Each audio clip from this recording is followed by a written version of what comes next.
Hello everyone, আসসালামু আলাইকুম। আশা করি সবাই অনেক অনেক ভালো আছেন। প্রিপোজিশন, কনজাংশন এবং লিঙ্কার্স এর গুরুত্বপূর্ণ ক্লাসে সবাইকে স্বাগতম জানাচ্ছি।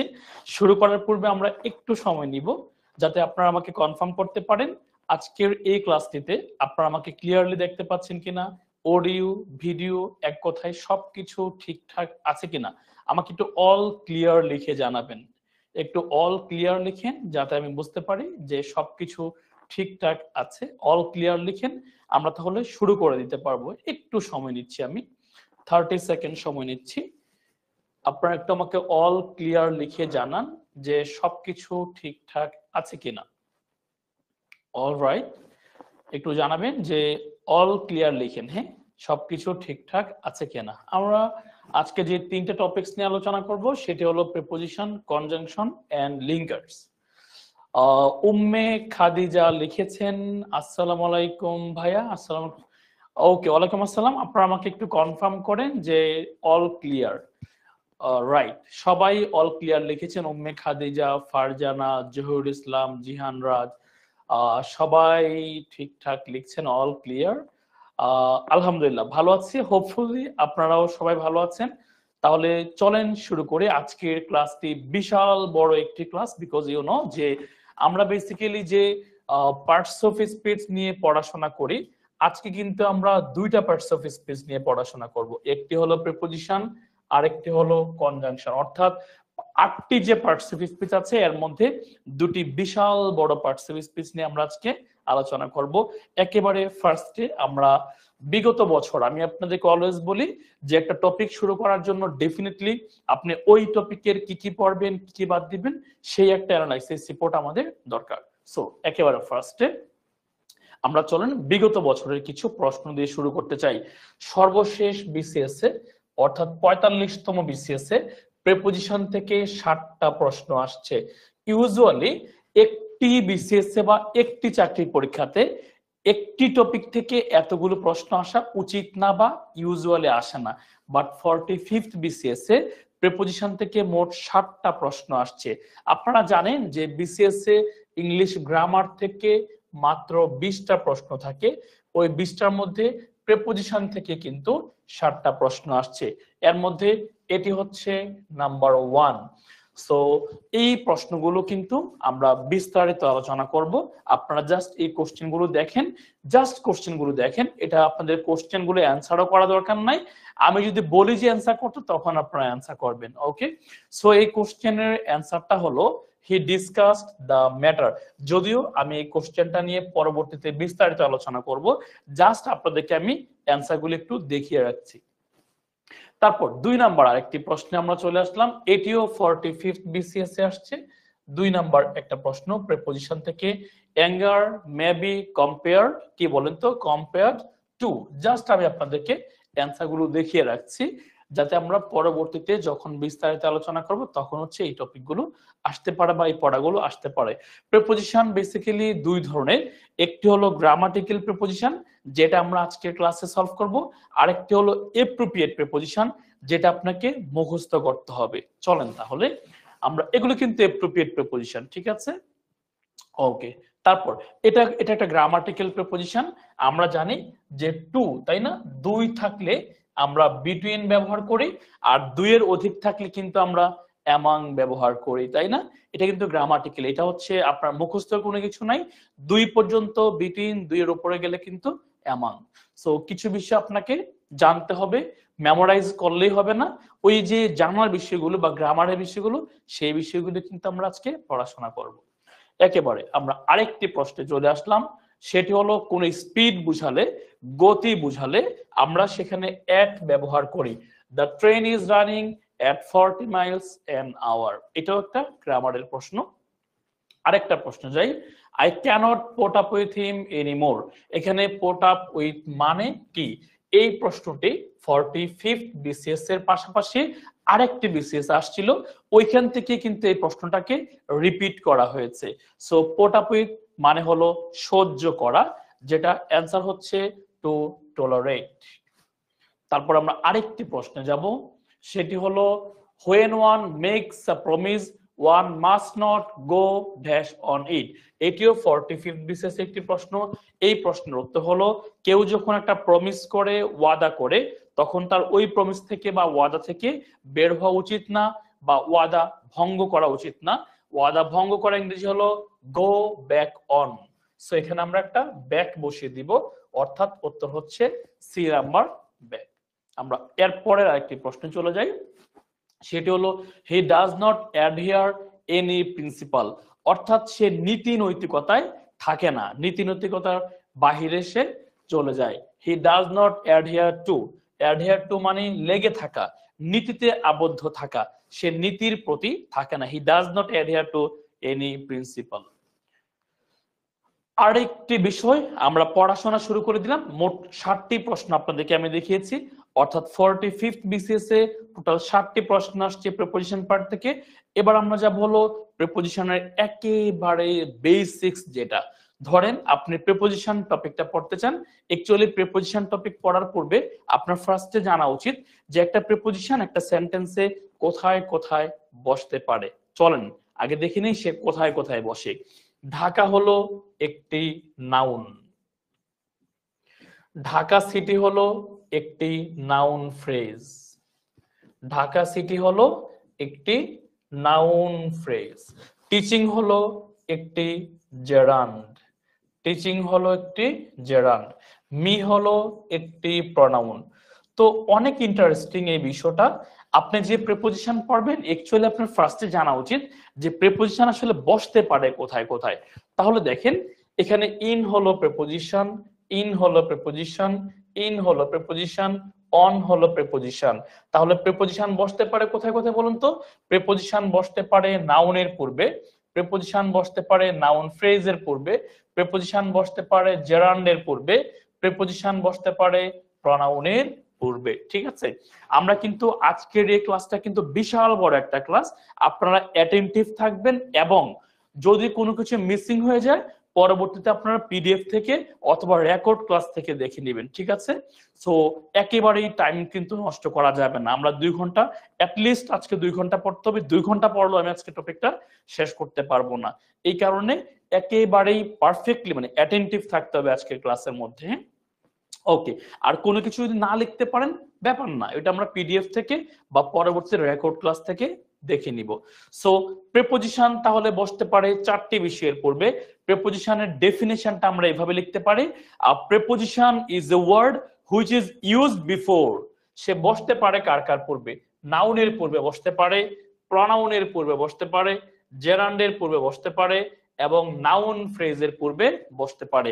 একেবারে হাতে কলমে দেখিয়ে দিয়েছি আপনাদেরকে যে in which positions a preposition can sit, অর্থাৎ নাউনের পূর্বে বসবে, প্রনাউনের পূর্বে বসবে, জেরান্ডের পূর্বে বসবে এবং নাউন ফ্রেজের পূর্বে বসবে, তার অন্য কোনো অবস্থান নাই। বিকজ প্রিপোজিশনকে জন্মই দেওয়া হয়েছে নাউন সমজাতীয় শব্দের পূর্বে বসার জন্য। আমরা জানি যে জেরান্ড কিন্তু একটি নাউন, তাই না? প্রনাউন কি নাউনের পরিবর্তে হয়, অর্থাৎ নাউন ইকুইভ্যালেন্ট যত শব্দ আছে তাদের পূর্বে হচ্ছে আমরা প্রিপোজিশনকে বসাই। চলুন এবার আমরা চলে যাব আরেকটি টপিকে, সেটি হলো কাইন্ডস অফ প্রিপোজিশন, অর্থাৎ প্রিপোজিশনের প্রকারভেদ। একেবারে ফার্স্টে সেটি হলো সিম্পল প্রিপোজিশন। সিম্পল মানে খুবই সিম্পল, একটি একটি করে যেখানে থাকবে, যেমন এট আছে, বাই আছে, উইথ আছে, অর্থাৎ simple preposition is very simple, একটি করে থাকবে। এবার আসেন ডাবল প্রিপোজিশন। ডাবল প্রিপোজিশনে কি বোঝাই যায়? ডাবল থাকবে, অর্থাৎ দুটি প্রিপোজিশন থাকবে, যেমন আপ অন দুটি একত্রে, অন টু দুটি একত্রে, উইথ আউট দুটি একত্রে, অর্থাৎ ডাবল প্রিপোজিশন হচ্ছে দুটি প্রিপোজিশন। তাহলে আমরা লিখে রাখতে পারি এখানে যে প্রিপোজিশন প্লাস প্রিপোজিশন হলো কি বলেন তো? Double preposition. এবার ডাবল যে কথা, কম্পাউন্ড সেম কথা বা কাছাকাছি কথাটা মনে হয়, অর্থাৎ ডাবল প্রিপোজিশন যেমন দুইটা প্রিপোজিশন, কম্পাউন্ড প্রিপোজিশন কি দুইটা না? কম্পাউন্ড দুইটা না। কেন দুইটা না? একটু ডিফারেন্স আছে এখানে, সেটা হলো এই কম্পাউন্ড প্রিপোজিশনের মধ্যে একটু খেয়াল করে দেখবেন যে বিহাইন্ড শব্দটা আসছে, এই বিহাইন্ড শব্দটা আসছে বেসিক্যালি বাই যোগ হাইন্ড থেকে, ঠিক আছে। অ্যালং শব্দটা আসছে বেসিক্যালি অন যোগ লং থেকে। সেম ভাবে বিসাইড শব্দটা আসছে বাই যোগ সাইড থেকে। তাহলে বোঝা গেল, একটু খেয়াল করে দেখেন, বাই হলো প্রিপোজিশন, হাইন্ড হলো অন্য আরেকটি পার্ট অফ স্পিচ, অন হলো প্রিপোজিশন, লং হলো অন্য আরেকটি পার্ট অফ স্পিচ, অর্থাৎ লং হলো একটি অ্যাডজেক্টিভ, বাই হলো প্রিপোজিশন, সাইড হলো অন্য আরেকটি পার্টস অফ স্পিচ। অর্থাৎ ডাবল প্রিপোজিশনে আমাদের দুটি প্রিপোজিশন থাকে, কম্পাউন্ড প্রিপোজিশনে একটি প্রিপোজিশন এবং অন্যটি থাকে other parts of speech. Okay, আমি আবারও বলছি, ডাবল প্রিপোজিশনে প্রিপোজিশন প্লাস প্রিপোজিশন, কম্পাউন্ড প্রিপোজিশনে প্রিপোজিশন প্লাস অন্য আরেকটি পার্ট অফ স্পিচ, অর্থাৎ দুটি প্রিপোজিশন একত্রে না। এবার আসেন ফ্রেজ প্রিপোজিশন। ফ্রেজ মানে কি? আমরা জানি phrase is a group of words, অর্থাৎ একগুচ্ছ শব্দ, একগুচ্ছ শব্দ সে প্রিপোজিশনের মতে কাজ করে। তবে এখানে একটা সুন্দর এবং চমৎকার বোঝার মতো একটা বিষয় হলো, প্রিপোজিশন যে ফ্রেজ বা ফ্রেজ যে প্রিপোজিশন, ফ্রেজ প্রিপোজিশন সাধারণত, এটা আমরা মনে রাখবো, ফ্রেজ প্রিপোজিশন সাধারণত প্রিপোজিশন দিয়ে শুরু এবং প্রিপোজিশন দিয়ে শেষ হয়, প্রিপোজিশন দিয়ে শুরু এবং প্রিপোজিশন দিয়ে শেষ হয়, প্রিপোজিশন দিয়ে শুরু এবং প্রিপোজিশন দিয়ে শেষ হয়। তাহলে ফ্রেজ প্রিপোজিশন আমরা মনে রাখবো, একগুচ্ছ শব্দ সাধারণত শুরু হয় প্রিপোজিশন দিয়ে এবং শেষ হয় প্রিপোজিশন দিয়ে। মোটামুটি আমাদের এই টপিকটা ডান। এবার আমরা চলে যাব অন্য আরেকটি টপিকে। অন্য আরেকটি টপিক বলতে আমাদের কাইন্ডস অফ প্রিপোজিশনের একটা খুবই ইম্পর্টেন্ট একটা টপিক বাকি আছে, সেটা হলো পার্টিসিপল প্রিপোজিশন। অনেক অনেক গুরুত্বপূর্ণ এই টপিকটি, অনেক অনেক গুরুত্বপূর্ণ। সর্বশেষ দুইটা বিসিএস এ আসছে এটা, মানে গত 5টা বিসিএস এর মধ্যে দুইটা প্রিপোজিশনে পার্টিসিপল প্রিপোজিশন দিয়ে পরীক্ষাতে আসছে। একটি হলো এই প্রশ্নটি, আরেকটি হলো এই প্রশ্নটি। তাহলে পার্টিসিপল প্রিপোজিশন আমরা পড়াশোনা করব কিভাবে? আমাদের কাছে মনে হতে পারে এই রিগার্ডিং তো যেহেতু ভার্বের সাথে আইএনজি আছে, সে মনে হয় একটা জেরান, সে মনে হয় একটা প্রেজেন্ট পার্টিসিপল, সে মনে হয় জেরান বা present participle, because we know actually ভার্বের সাথে আইএনজি যুক্ত হয়ে আমরা কি মনে করি? আমরা মনে করি যে ভার্বের সাথে আইএনজি যুক্ত হয়ে হয় জেরান অথবা কি প্রেজেন্ট পার্টিসিপল।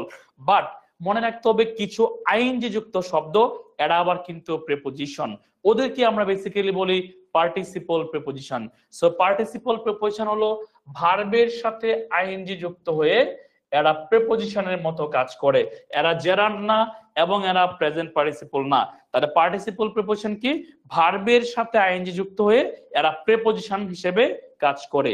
ওই শব্দগুলো তাহলে আমাদের জেনে নিতে হবে। একটি হলো রিগার্ডিং।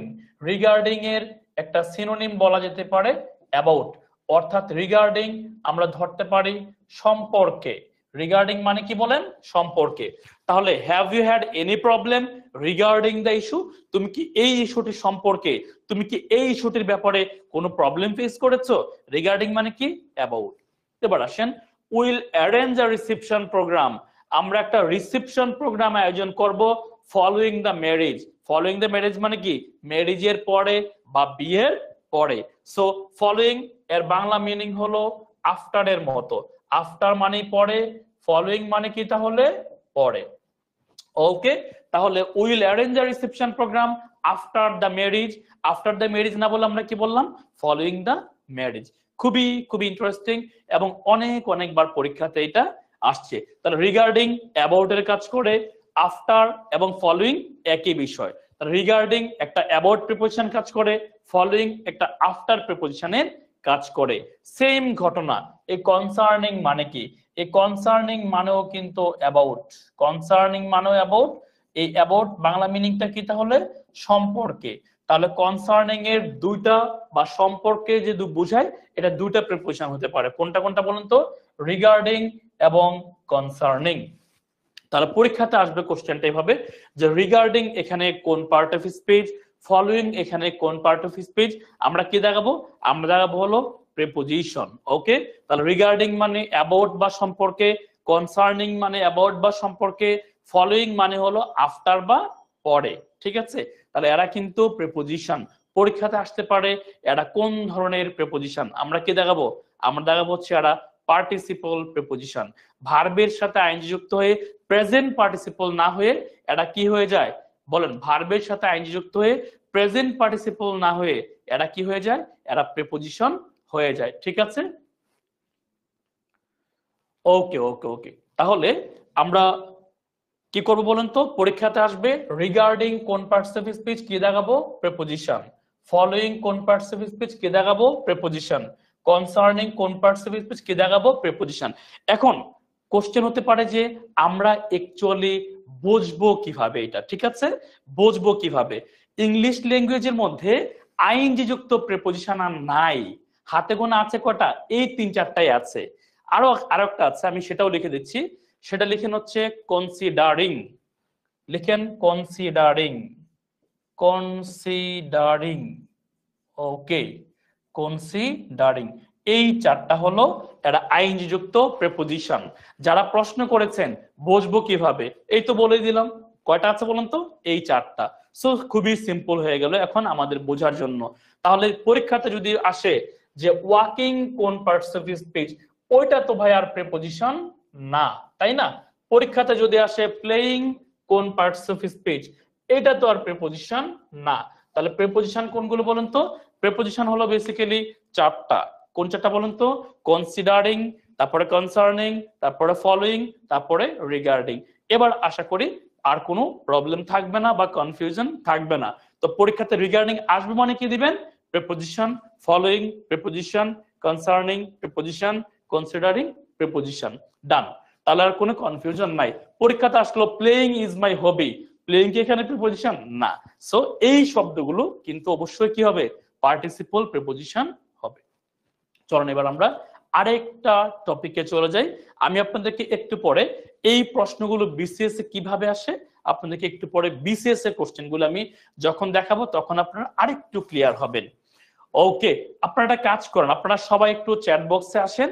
চ্যাট বক্সে এসে 4টা আইনযুক্ত শব্দ একবার লিখে ফেলেন সবাই, তাহলে এটা আর ভুলবেন না আপনারা। ঠিক আছে, লিখেন তো, লিখেন রিগার্ডিং, ফলোইং, কনসার্নিং, কনসিডারিং। সবাই লিখবেন, কেউ বাদ যাবেন না, হ্যাঁ সবাই লিখবেন।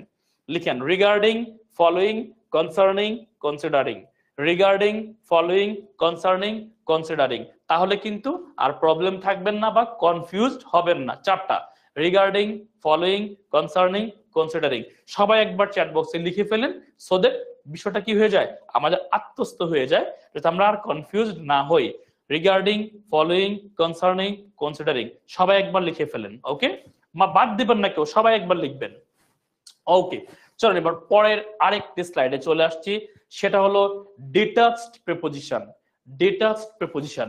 এখন কথা হলো ডিটাচড প্রিপোজিশন কোনটা? আবার ডিটাচড মানে হলো বিচ্ছিন্ন।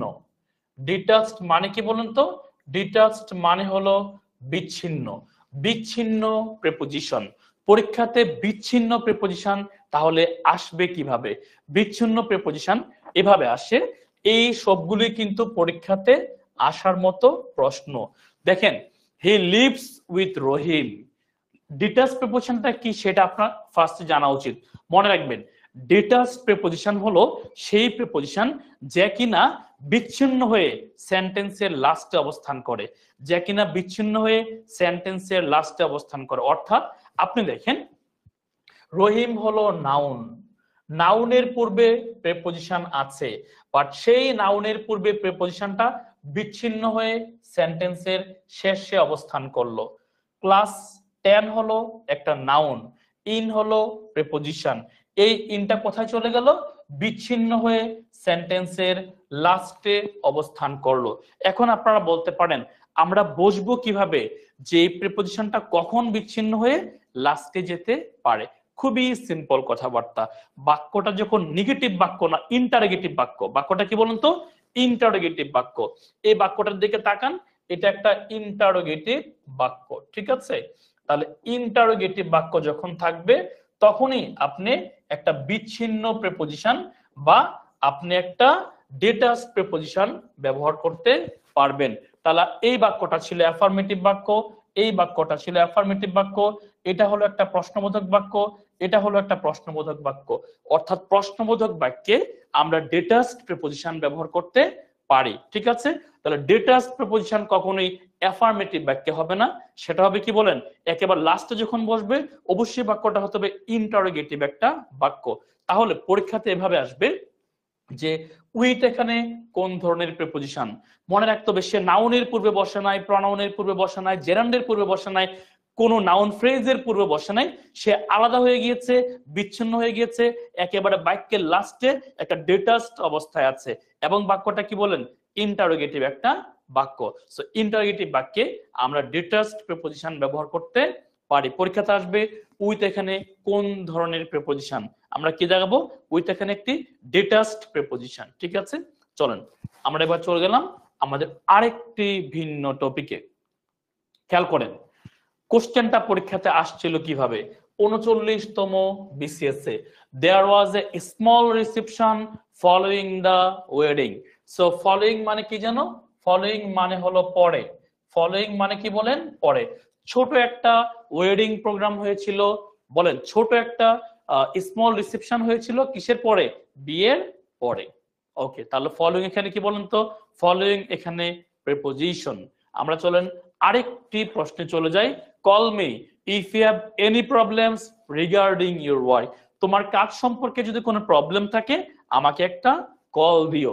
মনে রাখবেন এই পার্টিসিপল প্রিপোজিশন সম্ভবত আমরা অনেকেই ফর দ্য ফার্স্ট টাইম পড়ছি, এগুলো আমাদের বইপত্রে থাকে না। আমি আপনাকে এই টপিকটা কেন পড়াচ্ছি, মনে রাখবেন আপনাকে প্রত্যেকটা টপিক, প্রত্যেকটা ওয়ার্ড যখন পড়ানো হয় মনে রাখবেন সেই ওয়ার্ডটা আমি অবশ্যই বিসিএস এ বিগত বছর আসছে কিনা, আপনাকে পড়ালে এটা আপনি ভালো একটা আউটপুট পাবেন কিনা, এটা আপনার দরকার আছে কিনা চাকরি লাইফে, সেই অ্যানালাইসিস রিপোর্টটা কিন্তু আমি ফার্স্টে করি, তারপরে গিয়ে কিন্তু আপনাকে এটা পড়ানো হয়। আমি কখনোই আন্দাজে কোনো কিছু পড়াই না, আমি এটা আপনাকে পড়িয়েছি অ্যাকচুয়ালি বিসিএস আসছিল, হয়তো বা পরের বিসিএস এ কনসার্নিং দিয়ে আসবে বা কনসিডারিং দিয়ে আসবে, দ্যাটস ওয়াই কিন্তু আপনাকে এই টপিকটা পড়ানো হয়। আমার প্রতিটা টপিক, প্রতিটা কথা, প্রতিটা ওয়ার্ড আমি অ্যানালাইসিস করে পড়াই। বিগত বছরে এই প্যাটার্নে আসে, এই প্যাটার্নটা আপনাকে পড়ানো হয়। আপনার বিষয়টা খেয়াল করে দেখবেন প্রত্যেকটা কোশ্চেন আমার on the basis of previous years questions. So regarding মানে সম্পর্কে, সম্পর্কে হচ্ছে এটি একটি প্রিপোজিশন। চলুন আমরা আরেকটি কোশ্চেনে চলে যাই, সেটি হলো হোয়াট ইজ শি লাইক। এখানে লাইক মানে কি, এখানে লাইক মানে কি পছন্দ করা না, এখানে লাইক মানে হচ্ছে মতো, এখানে লাইক মানে হচ্ছে কি মতো। আমরা বলি না যে বালিকাটি দেখতে তার মায়ের মতো, আমরা বলতে পারি যে she is like, she is like Tania, সে দেখতে তানিয়ার মতো। এখানে লাইক মানে কি, লাইক মানে এখানে মতো, মতো মানে এটি একটি প্রিপোজিশন, মতো মানে এটি একটি প্রিপোজিশন। লাইকের একটি অর্থ আছে পছন্দ করা, লাইকের একটি অর্থ আছে পছন্দ করা, সেটি হলো কি বলেন ভার্ব। কিন্তু লাইকের আরেকটি অর্থ হলো মতো, সেটি হলো কি বলেন প্রিপোজিশন। তাহলে এই বাক্যটাও কিন্তু একটা ইন্টারোগেটিভ বাক্য, এই ইন্টারোগেটিভ বাক্যে লাইক কিন্তু একটা প্রিপোজিশন, তবে এটা কি প্রিপোজিশন বলেন, এটা একটা ডিটাচড প্রিপোজিশন, কারণ এটা কোথায় আছে, লাস্টে আছে। কিন্তু এই বাক্যে লাইক কি ডিটাচড প্রিপোজিশন?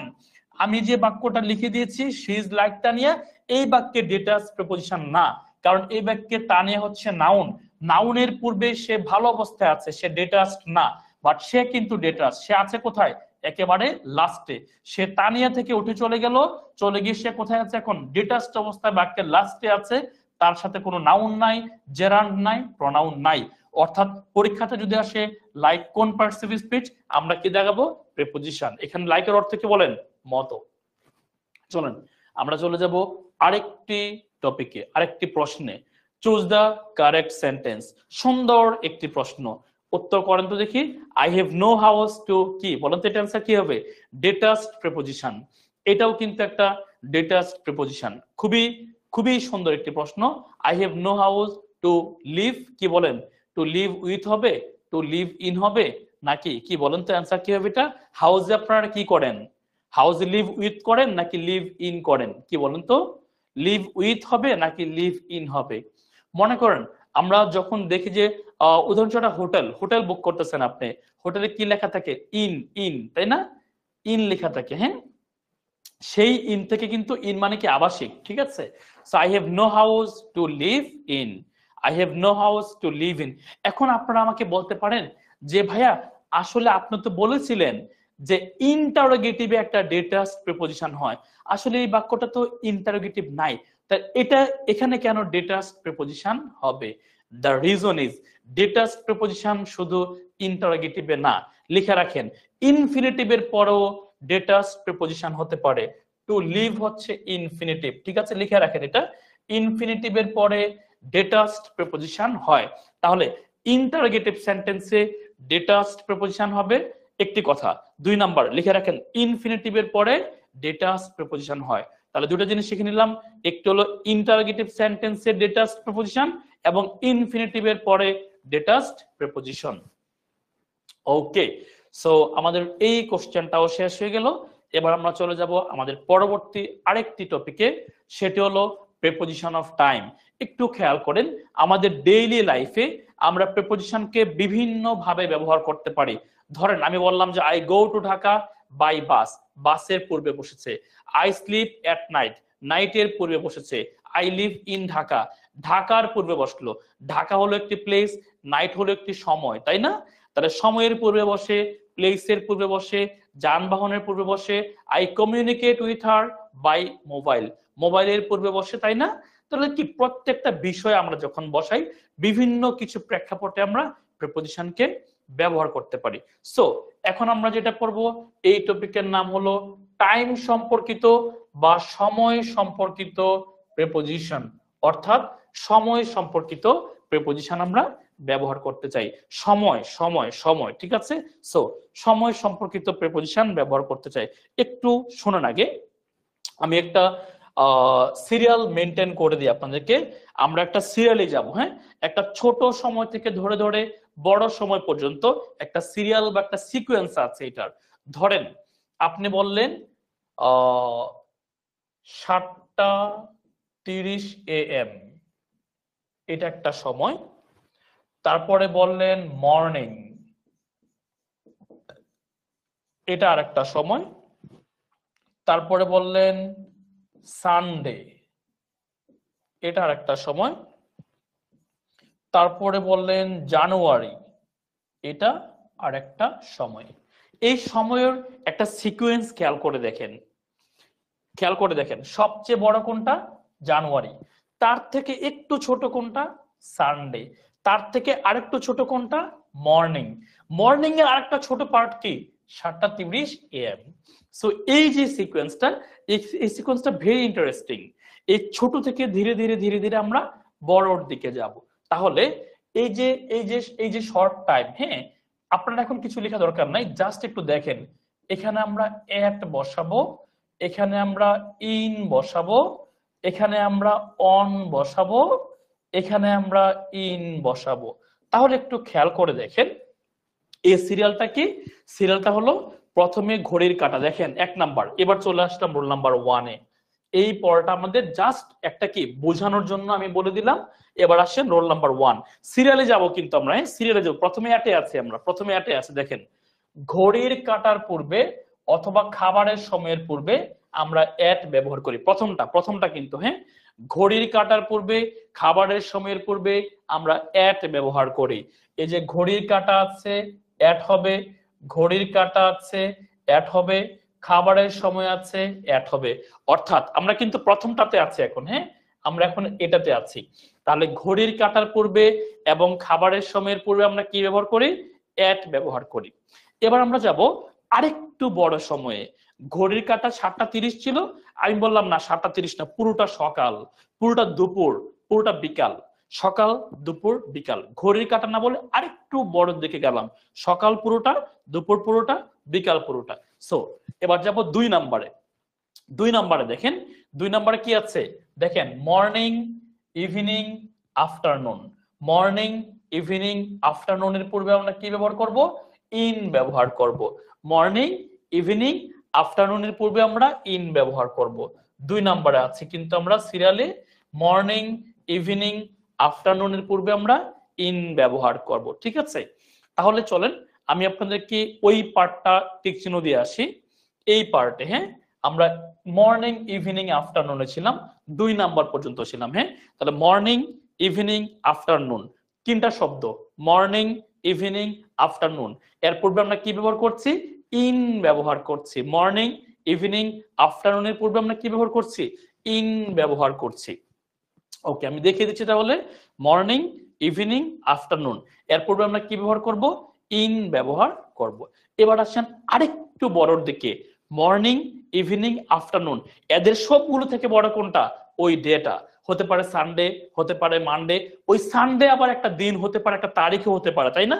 যেমন তারিখটা কি হতে পারে? আজকের তারিখ কত? আজকের তারিখ হলো 26 তারিখ। 26 তারিখ মানে কিন্তু আজকে ফ্রাইডে। সো ফ্রাইডে আর 26 তারিখের মধ্যে কিন্তু কোনো পার্থক্য নাই। আপনি ফ্রাইডেও বলতে পারেন, আপনি 26 তারিখও বলতে পারেন, দুটাই কিন্তু 24 ঘন্টা, এবং দুটার পূর্বে অ্যান্সার কি হবে? অন হবে। সো আমরা লিখে নিব তাহলে, দিন এবং তারিখের পূর্বে অন হয়, তাই না? টুইসডে একটা দিন, অন হবে। মার্চ মাসের 21 তারিখ, তারিখ অন হবে। অর্থাৎ দিন তারিখের পূর্বে অন হয়, তাই না?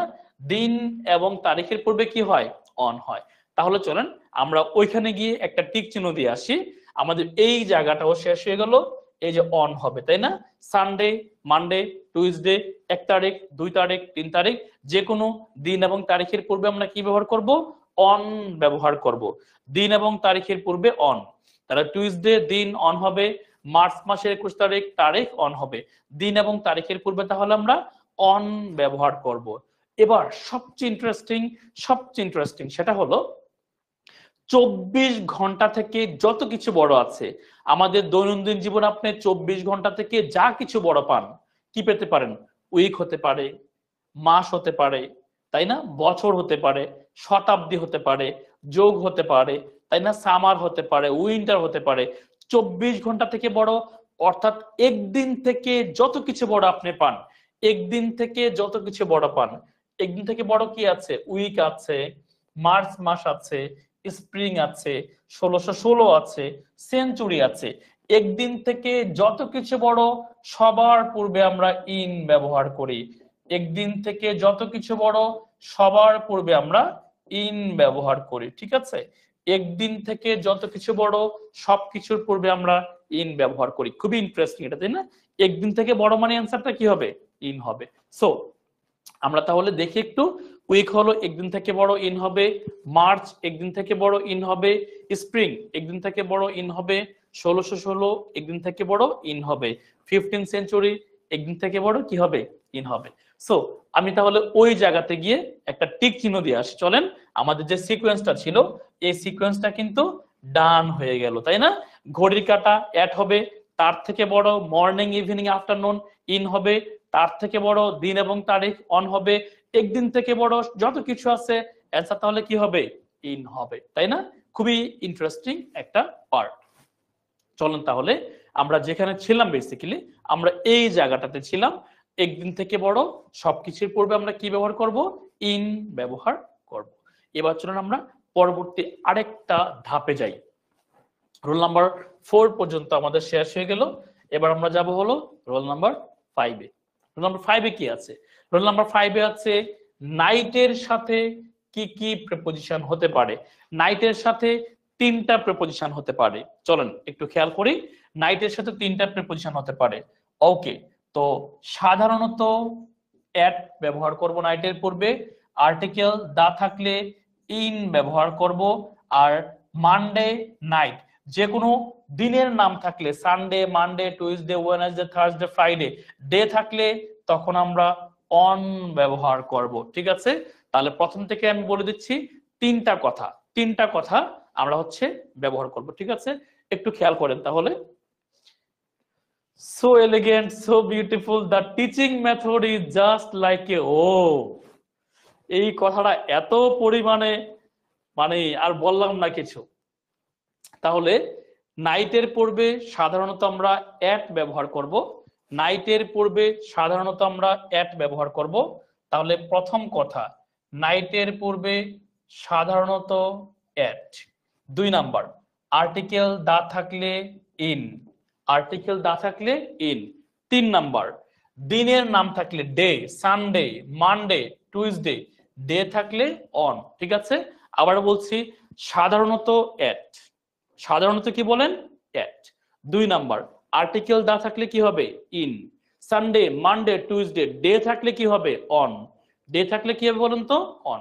আবারও বলছি, সাধারণত নাইটের পূর্বে অ্যাট, শুধু নাইট অ্যাট সরাসরি। এবার আসেন দা নাইট, এই দা থাকার ফলে ইন হবে, দা থাকার ফলে কি হবে ইন হবে।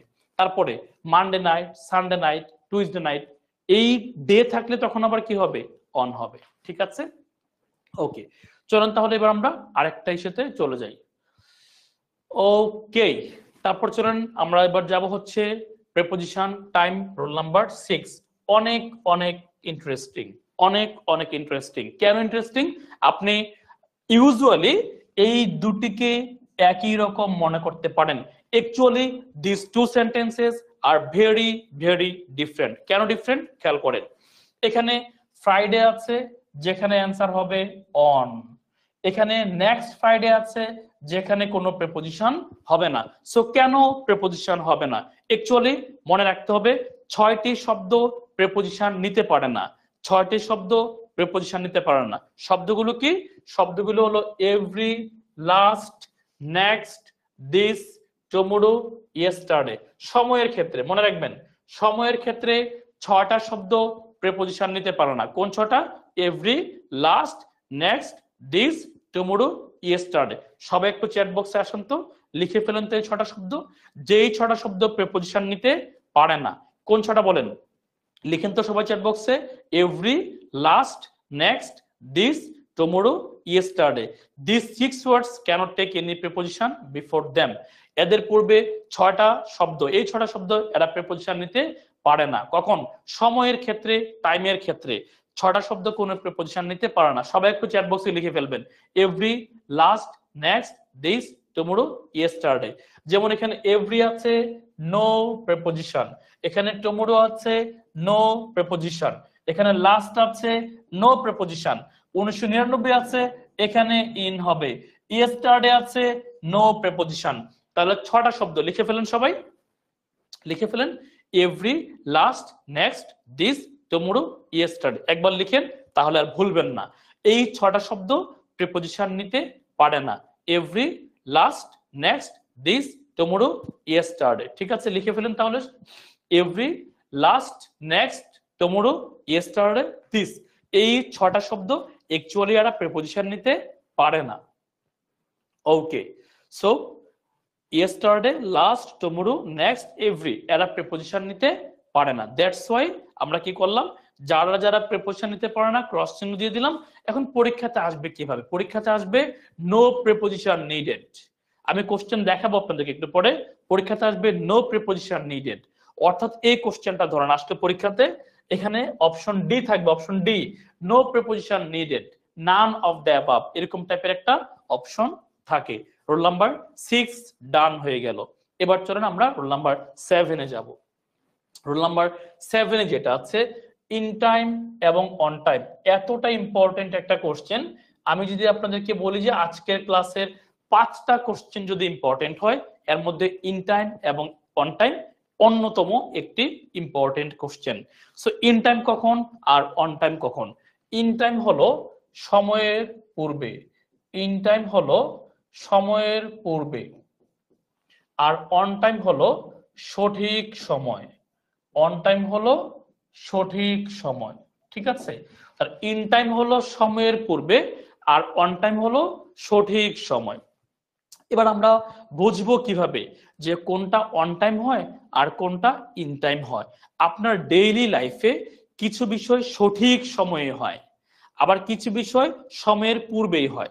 ধরেন আপনি পরীক্ষার হলে যাবেন, আপনার পরীক্ষা শুরু হবে 10টায়, আপনি কি পরীক্ষার হলে 10টায় যাবেন? না, আপনি কিন্তু অবশ্যই আধা ঘন্টা আগে যাবেন, 1 ঘন্টা আগে যাবেন, অর্থাৎ আপনি সময়ের পূর্বে যাবেন, অর্থাৎ আপনি সময়ের পূর্বে যাবেন। তবে আপনি যখনই যান না কেন, আপনি 2 ঘন্টা আগে যান, নো প্রবলেম, বাট পরীক্ষা কিন্তু শুরু হবে 10টায়, মানে 10টায় মানে সঠিক সময়। তাহলে আপনি পরীক্ষার হলে যান ইন টাইম, কিন্তু পরীক্ষা শুরু হয় কখন বলেন? On time. আমরা মাঠে যাই। আপনি ধরেন আজকে রাত 3টা বাজে বার্সেলোনা এবং রিয়াল মাদ্রিদের একটা ফুটবল ম্যাচ আছে, আপনারা মাঠে যাবেন খেলা দেখতে, খেলোয়াড়রা মাঠে যাবে, রেফারিরা মাঠে যাবে, স্টাফরা মাঠে যাবে, সবাই কিন্তু মাঠে যাবে ইন টাইম, সময়ের পূর্বেই যাবে। তবে খেলা শুরু হবে একেবারে ঘড়ির কাঁটা ধরে অন টাইম, বিকজ ওটা কি বলেন, সঠিক সময়।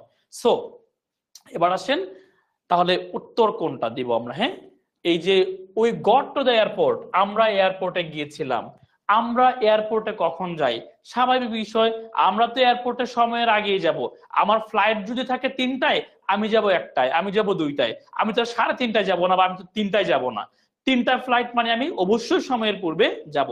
তাহলে আমরা এয়ারপোর্টে গিয়েছিলাম ইন টাইম, আমরা সময়ের পূর্বে গিয়েছিলাম। এবার আসেন, বিমান উড্ডয়ন করবে, বিমান কি ইচ্ছা করলে আধা ঘন্টা আগে যেতে পারবে? সে কোনোদিনে আগে যেতে পারবে না। সে যাবে কি সঠিক সময়, কারণ তার একটা কি রুট মেনটেন করতে হয়। সো সে যাবে অন টাইম বা সঠিক সময়ে। এবার আসেন, আমরা কমলাপুর রেলওয়ে স্টেশনে যাই। ধরেন আপনার একটা ট্রেন আছে সকাল 6:30-এ, সকাল 6:30-এ আপনার একটা ট্রেন আছে। তো আপনি 6:30-এর ট্রেন ধরার জন্য আপনি তো 6:30 যাবেন না, আপনি অবশ্যই 6:15-তে যাবেন, আপনি 6টায় যাবেন, আপনি 6:20-এ যাবেন, তাই না? এরকম টাইপের। সো আপনি যাবেন ইন টাইম, তবে ট্রেন ছেড়ে দিবে কি বলেন, অন টাইম। আপনি যাবেন ইন টাইম, আর ট্রেন ছাড়বে কি বলেন, অন টাইম। ট্রেন তো জীবনও ইন টাইম ছাড়ার সুযোগ নাই। 6:30-এর ট্রেন কি কোনোদিনই 6:20-এ ছাড়তে পারবে? সুযোগ নাই। দরকার হলে সে লেট করে ছাড়বে, সে সময়ের পূর্বে ছাড়তে পারে না। ওকে, তাহলে কি বলেন, ইন টাইম না, কখনোই সময়ের পূর্বে না, অবশ্যই কি বলেন, অন টাইম। আপনি যাবেন ইন টাইম এয়ারপোর্টে বা ট্রেন স্টেশনে, বা ট্রেন ছাড়বে কখন বলেন, অন টাইম। তাহলে the train is running on time, the train is running on time. তাহলে আবার বলছি, আমরা পরীক্ষার হলে যাব ইন টাইম, পরীক্ষা শুরু হবে অন টাইম।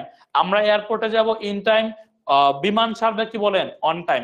আমরা রেলওয়ে স্টেশনে যাব কি বলেন, ইন টাইম। আর ট্রেন ছেড়ে দিবে অন টাইম। ঠিক আছে, ওকে। সো রোল নাম্বার 7 ডান হয়ে গেল। এবার আমরা যাব হচ্ছে রোল নাম্বার 8-এ। রোল নাম্বার 8, এটাও অনেক গুরুত্বপূর্ণ একটা প্রশ্ন।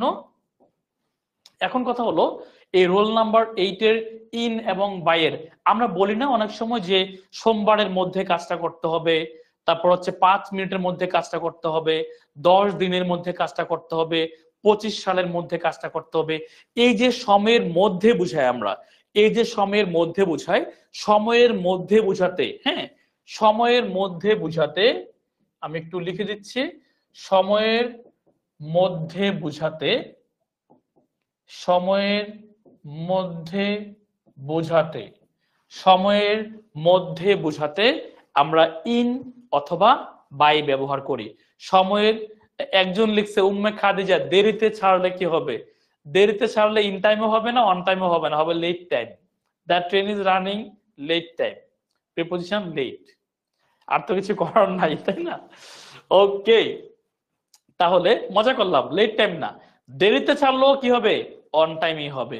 দেরিতে ছাড়ুক আর না ছাড়ুক, সে ছাড়লো না, সে 10 দিন পরে ছাড়লো, তবুও সেটা অন টাইম, তবুও সেটা অন টাইম। কারণ ট্রেন কখনো কোনোদিনের সময়ের আগে ছাড়তে পারে না। আপনি সবাই পরীক্ষা হলে গিয়ে বসে আছেন, 10টার পরীক্ষা কি আপনি ইহকালে কোনোদিন 9:30-এ শুরু হতে পারে? দরকার হলে 1 ঘন্টা পরে শুরু হবে, 2 ঘন্টা পরে শুরু হবে, ক্যান্সেল হয়ে যাবে, 1 বছর পরে হবে পরীক্ষা, তবুও সেটা কোনোদিনই আগে হতে পারে না, কোনোদিনই সম্ভব না এটা, তাই না? আচ্ছা, তাহলে সময়ের মধ্যে বোঝাতে ইন টাইম অথবা অন টাইম হয়। সরি, কি বললাম, সময়ের মধ্যে বোঝাতে ইন বা বাই ব্যবহার করি আমরা। তাহলে সময়ের মধ্যে বোঝাতে আমরা ইন ব্যবহার করি অথবা বাই ব্যবহার করি। এখন কখন ইন ব্যবহার করব আর কখন আমরা বাই ব্যবহার করব, খুবই ইন্টারেস্টিং।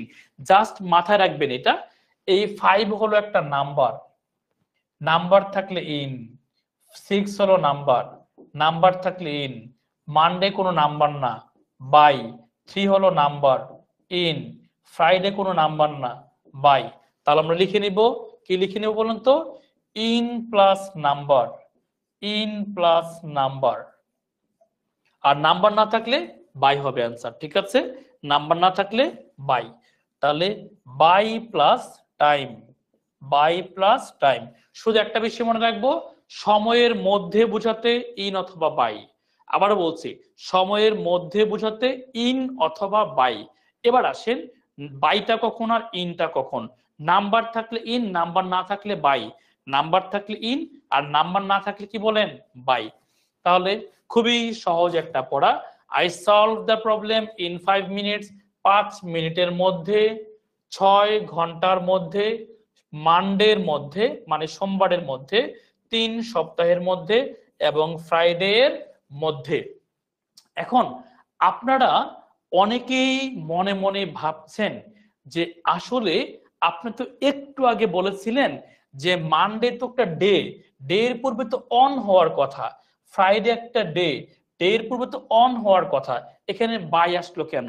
ভাই এটা তো আরেকটা টপিক, এটা সেই টপিক না। কোন টপিক না? আপনারা দেখেন, আমি যদি আপনাকে বলি, এই লাইনটা যদি বলি যে I will meet you, I will meet you dash Monday, I will meet you dash Monday। Option A হলো at, অপশন বি হলো অফ, অপশন সি হলো ধরেন ইনটু, অপশন ডি হলো কি বলেন, বাই। এবার লাইনটা পড়ে দেখেন, এবার ক্লিয়ারলি বুঝতে পারবেন, ঠিক আছে? I will meet you at Monday, of Monday, into Monday নাকি বাই মানডে? সো বুঝতেই পারছেন অ্যান্সার হবে বাই মানডে। অর্থাৎ এই টপিকের প্রশ্নটা কি, এই টপিকের উত্তরটা কি, ব্যাপারটা কি? ব্যাপারটা হলো আমি তোমার সাথে সাক্ষাৎ করব সোমবারের মধ্যে, আমি তোমার সাথে সাক্ষাৎ করব সোমবারের মধ্যে, সোমবারে না কিন্তু, সোমবারের মধ্যে। তাহলে এবার আরেকটা প্রশ্ন যদি লিখে দেই, এটা দেখেন, I will meet you, I will meet you dash Monday, I will meet you dash Monday। Option A হলো at, অপশন বি হলো on, এই দুটো অপশনে দিলাম, ঠিক আছে? I will meet you dash Monday। So খুবই সিম্পল, অ্যান্সার হবে কি বলেন, on Monday। এখন এই দুটো বাক্যের অর্থ কি সেম? না, কখনোই সেম না। দুটো অপশন দুই রকম, অপশনে হয় বাই থাকবে অথবা অন থাকবে। এই প্রশ্নের উত্তর হলো বা বাংলা অর্থ হলো I will meet you on Monday, অর্থাৎ আমি তোমার সাথে সাক্ষাৎ করব সোমবারে। আর এই বাক্যের অর্থ হলো আমি তোমার সাথে সাক্ষাৎ করব সোমবারের মধ্যে। অনেক পার্থক্য। এটা হলো আপনি শুধুই সোমবারে সাক্ষাৎ করবেন, এটা হলো শুধুই সোমবারে সাক্ষাৎ করবেন। আর এই বাক্যের অর্থ হলো সোমবারের মধ্যে যে কোনো সময়, সোমবারের মধ্যে যে কোনো সময়। কি কি হতে পারে?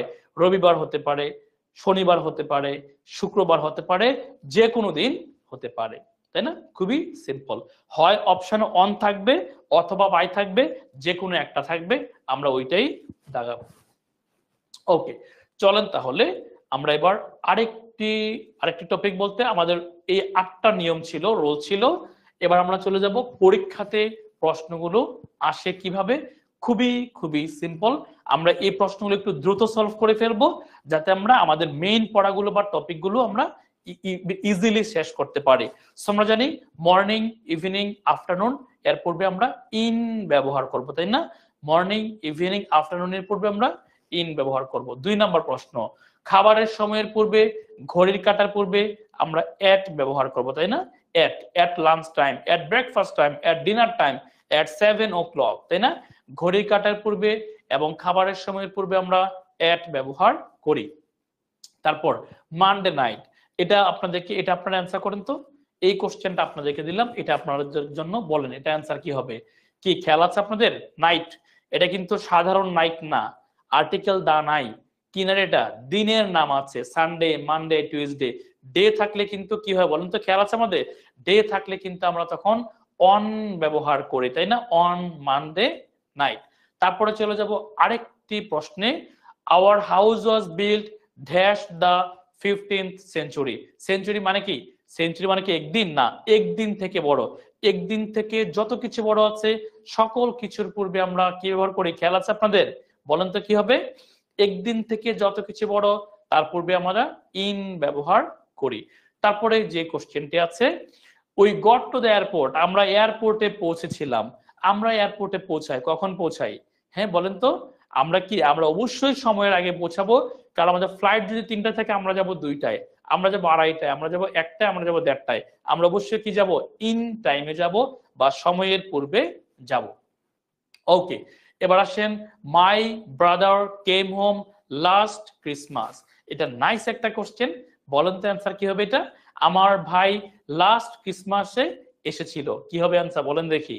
খেয়াল আছে আপনাদের? 6টা শব্দ, every, last, next, this, tomorrow, yesterday. এই 6টে শব্দ কিন্তু প্রিপোজিশন নিতে পারে না। দ্যাটস ওয়াই অ্যান্সার হবে কি বলেন? No preposition needed. এবার চলে আসেন, আমরা চলে আসছি আরেকটা প্রশ্নে। আমি একটু আগে আপনাদেরকে বলেছিলাম যে আমি এই প্রবলেমটা সলভ করতে পারি 5 মিনিটের মধ্যে। 5 আছে, কিন্তু 5 নাম্বার আছে, তাই না? নাম্বার থাকলে যেন আমাদের অ্যান্সার কি হয়, খেয়াল আছে আপনাদের? নাম্বার থাকলে যেন অ্যান্সারটা কি হয়? নাম্বার থাকলে সময়ের মধ্যে, কিন্তু সময়ের মধ্যে। সো সময়ের মধ্যে বোঝাতে নাম্বার থাকলে আমরা কি ব্যবহার করি? হ্যাঁ, নাম্বার থাকলে আমরা কিন্তু ইন ব্যবহার করি। আর নাম্বার না থাকলে সোমবারের মধ্যে বাই মানডে, শুক্রবারের মধ্যে বাই মানডে, তাই না? তখন কিন্তু আমরা বাই ব্যবহার করতাম। আর নাম্বার থাকার ফলে আমরা ইন ব্যবহার করব। এবার আমরা চলে আসলাম ভিন্ন আরেকটি টপিকে, সেটা টাইম না, এখন হচ্ছে প্লেস, তাই না? এখন কি বলেন? প্লেস বা অবস্থান। এতক্ষণ আমরা পড়াশোনা করেছি টাইম নিয়ে বা সময় নিয়ে, এখন আমরা পড়াশোনা করব প্লেস নিয়ে বা অবস্থান নিয়ে। একটু খেয়াল করে দেখবেন, আমরা একটা কাজ করি, আমরা একটা এক্সাম্পলকে ধরে আগাই, সেটা হলো হোটেল এবং রিসিপশন। হোটেল এবং রিসিপশন, এই দুটি শব্দের দিকে তাকান। হোটেল একটি, রিসিপশন একটি। আপনি যদি এইভাবে কম্পেয়ার করেন, ধরেন এটা একটা হোটেল এবং এটা তার রিসিপশন, যখন আপনি বড় অবস্থানের তুলনায় ছোট একটা পয়েন্টকে বুঝাবেন, বড় অবস্থানের তুলনায় আপনি যখন ছোট একটা পয়েন্টকে মিন করবেন, এই পয়েন্টের পূর্বে আমরা এট ব্যবহার করি। অর্থাৎ আমরা বড় অবস্থানের তুলনায় ছোট পয়েন্টকে মিন করতে আমরা এট ব্যবহার করি। তাহলে বড় অবস্থান কোনটা? হোটেল। এর মধ্যে ছোট অবস্থান কোনটা? রিসেপশন। এই ছোট অবস্থানকে যখন আমরা পয়েন্ট হিসেবে চিন্তা করব, তখন আমরা এট ব্যবহার করব। ঠিক আছে? ধরেন এটা হচ্ছে ফার্ম গেট, এটা হচ্ছে ফার্ম গেট, এই বিশাল এলাকাটা ফার্ম গেট। ফার্ম গেটের একটা বাস স্টপ, ফার্ম গেটের একটা বাস স্টপ। সো বাস স্টপটা কি? একটা পয়েন্ট। সো পয়েন্টের পূর্বে আমরা কি ব্যবহার করব? পয়েন্টের পূর্বে আমরা এট ব্যবহার করব। তাহলে যেমন এই বিষয়টা দেখেন, who is that man standing at the bus stop. So car bus stop? হয় মতিঝিলের বাস স্টপ, বা গুলিস্তানের বাস স্টপ, বা যাত্রাবাড়ির বাস স্টপ, বা ফার্ম গেটের বাস স্টপ, বা উত্তরার বাস স্টপ, যেটাই বলেন, সে কোনো একটা প্লেস, একটা পয়েন্ট। সো পয়েন্ট বোঝাতে আমরা এট ব্যবহার করি। 1 নাম্বার ডান। এবার আমরা চলে যাব 2 নাম্বারে। 2 নাম্বারে যেটি আছে বিল্ডিং এবং অর্গানাইজেশন। অবশ্যই বিল্ডিং, অবশ্যই অর্গানাইজেশন। কেএফসি এর দিকে তাকান, এটা একটা বিল্ডিং বা অর্গানাইজেশন। রেস্টুরেন্ট, বিল্ডিং বা অর্গানাইজেশন। ইসলামী ব্যাংক লিমিটেড, বিল্ডিং বা অর্গানাইজেশন। প্রাইভেট ব্যাংক, বিল্ডিং বা অর্গানাইজেশন। এই বিল্ডিং বা অর্গানাইজেশনের ক্ষেত্রে আমরা উত্তর করব কিভাবে, একটু খেয়াল রাখতে হবে। এখানে কেএফসি হলো একটি প্রপার নাউন, কেএফসি হলো একটি প্রপার নাউন, রেস্টুরেন্ট হলো একটি কমন নাউন। কেএফসি হলো প্রপার নাউন, রেস্টুরেন্ট হলো কমন নাউন। তাহলে বিল্ডিং বা অর্গানাইজেশনের ক্ষেত্রে কি বললাম বলেন? বিল্ডিং বা অর্গানাইজেশনের ক্ষেত্রে প্রপার নাউনের পূর্বে অ্যাড হয়, প্রপার নাউনের পূর্বে অ্যাড হয়, কমন নাউনের পূর্বে ইন হয়। তাহলে কেএফসি একটা বিল্ডিং বা অর্গানাইজেশন, বিল্ডিং বা অর্গানাইজেশনের ক্ষেত্রে প্রপার নাউনের পূর্বে অ্যাড, কমন নাউনের পূর্বে ইন। সেম ভাবে ইসলামী ব্যাংক লিমিটেড এটা প্রপার নাউন, প্রপার নাউনের পূর্বে at, private bank common noun, common নাউনের পূর্বে আমরা ইন ব্যবহার করব। অর্থাৎ বিল্ডিং এবং অর্গানাইজেশন বোঝাতে কি বলেন? প্রপার নাউনের পূর্বে অ্যাড এবং কমন নাউনের পূর্বে আমরা ইন ব্যবহার করব। সো এই টপিকটা আমাদের ডান। এবার চলেন 3 নাম্বারে চলে আসি। 3 নাম্বারে যেটা আছে সেটা হলো একটু সেন্স খাটাবেন। সেন্স খাটাবেন বলতে, ধরেন অক্সফোর্ড এবং ক্যামব্রিজ এগুলো আসলে কিসের নাম? আপনার কাছে মনে হতে পারে এগুলো শিক্ষা প্রতিষ্ঠানের নাম, একটু সেন্স খাটাতে হবে। কেন?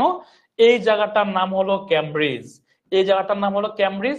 এখানে একটা বিশ্ববিদ্যালয় আছে যার নাম হলো ক্যামব্রিজ বিশ্ববিদ্যালয়।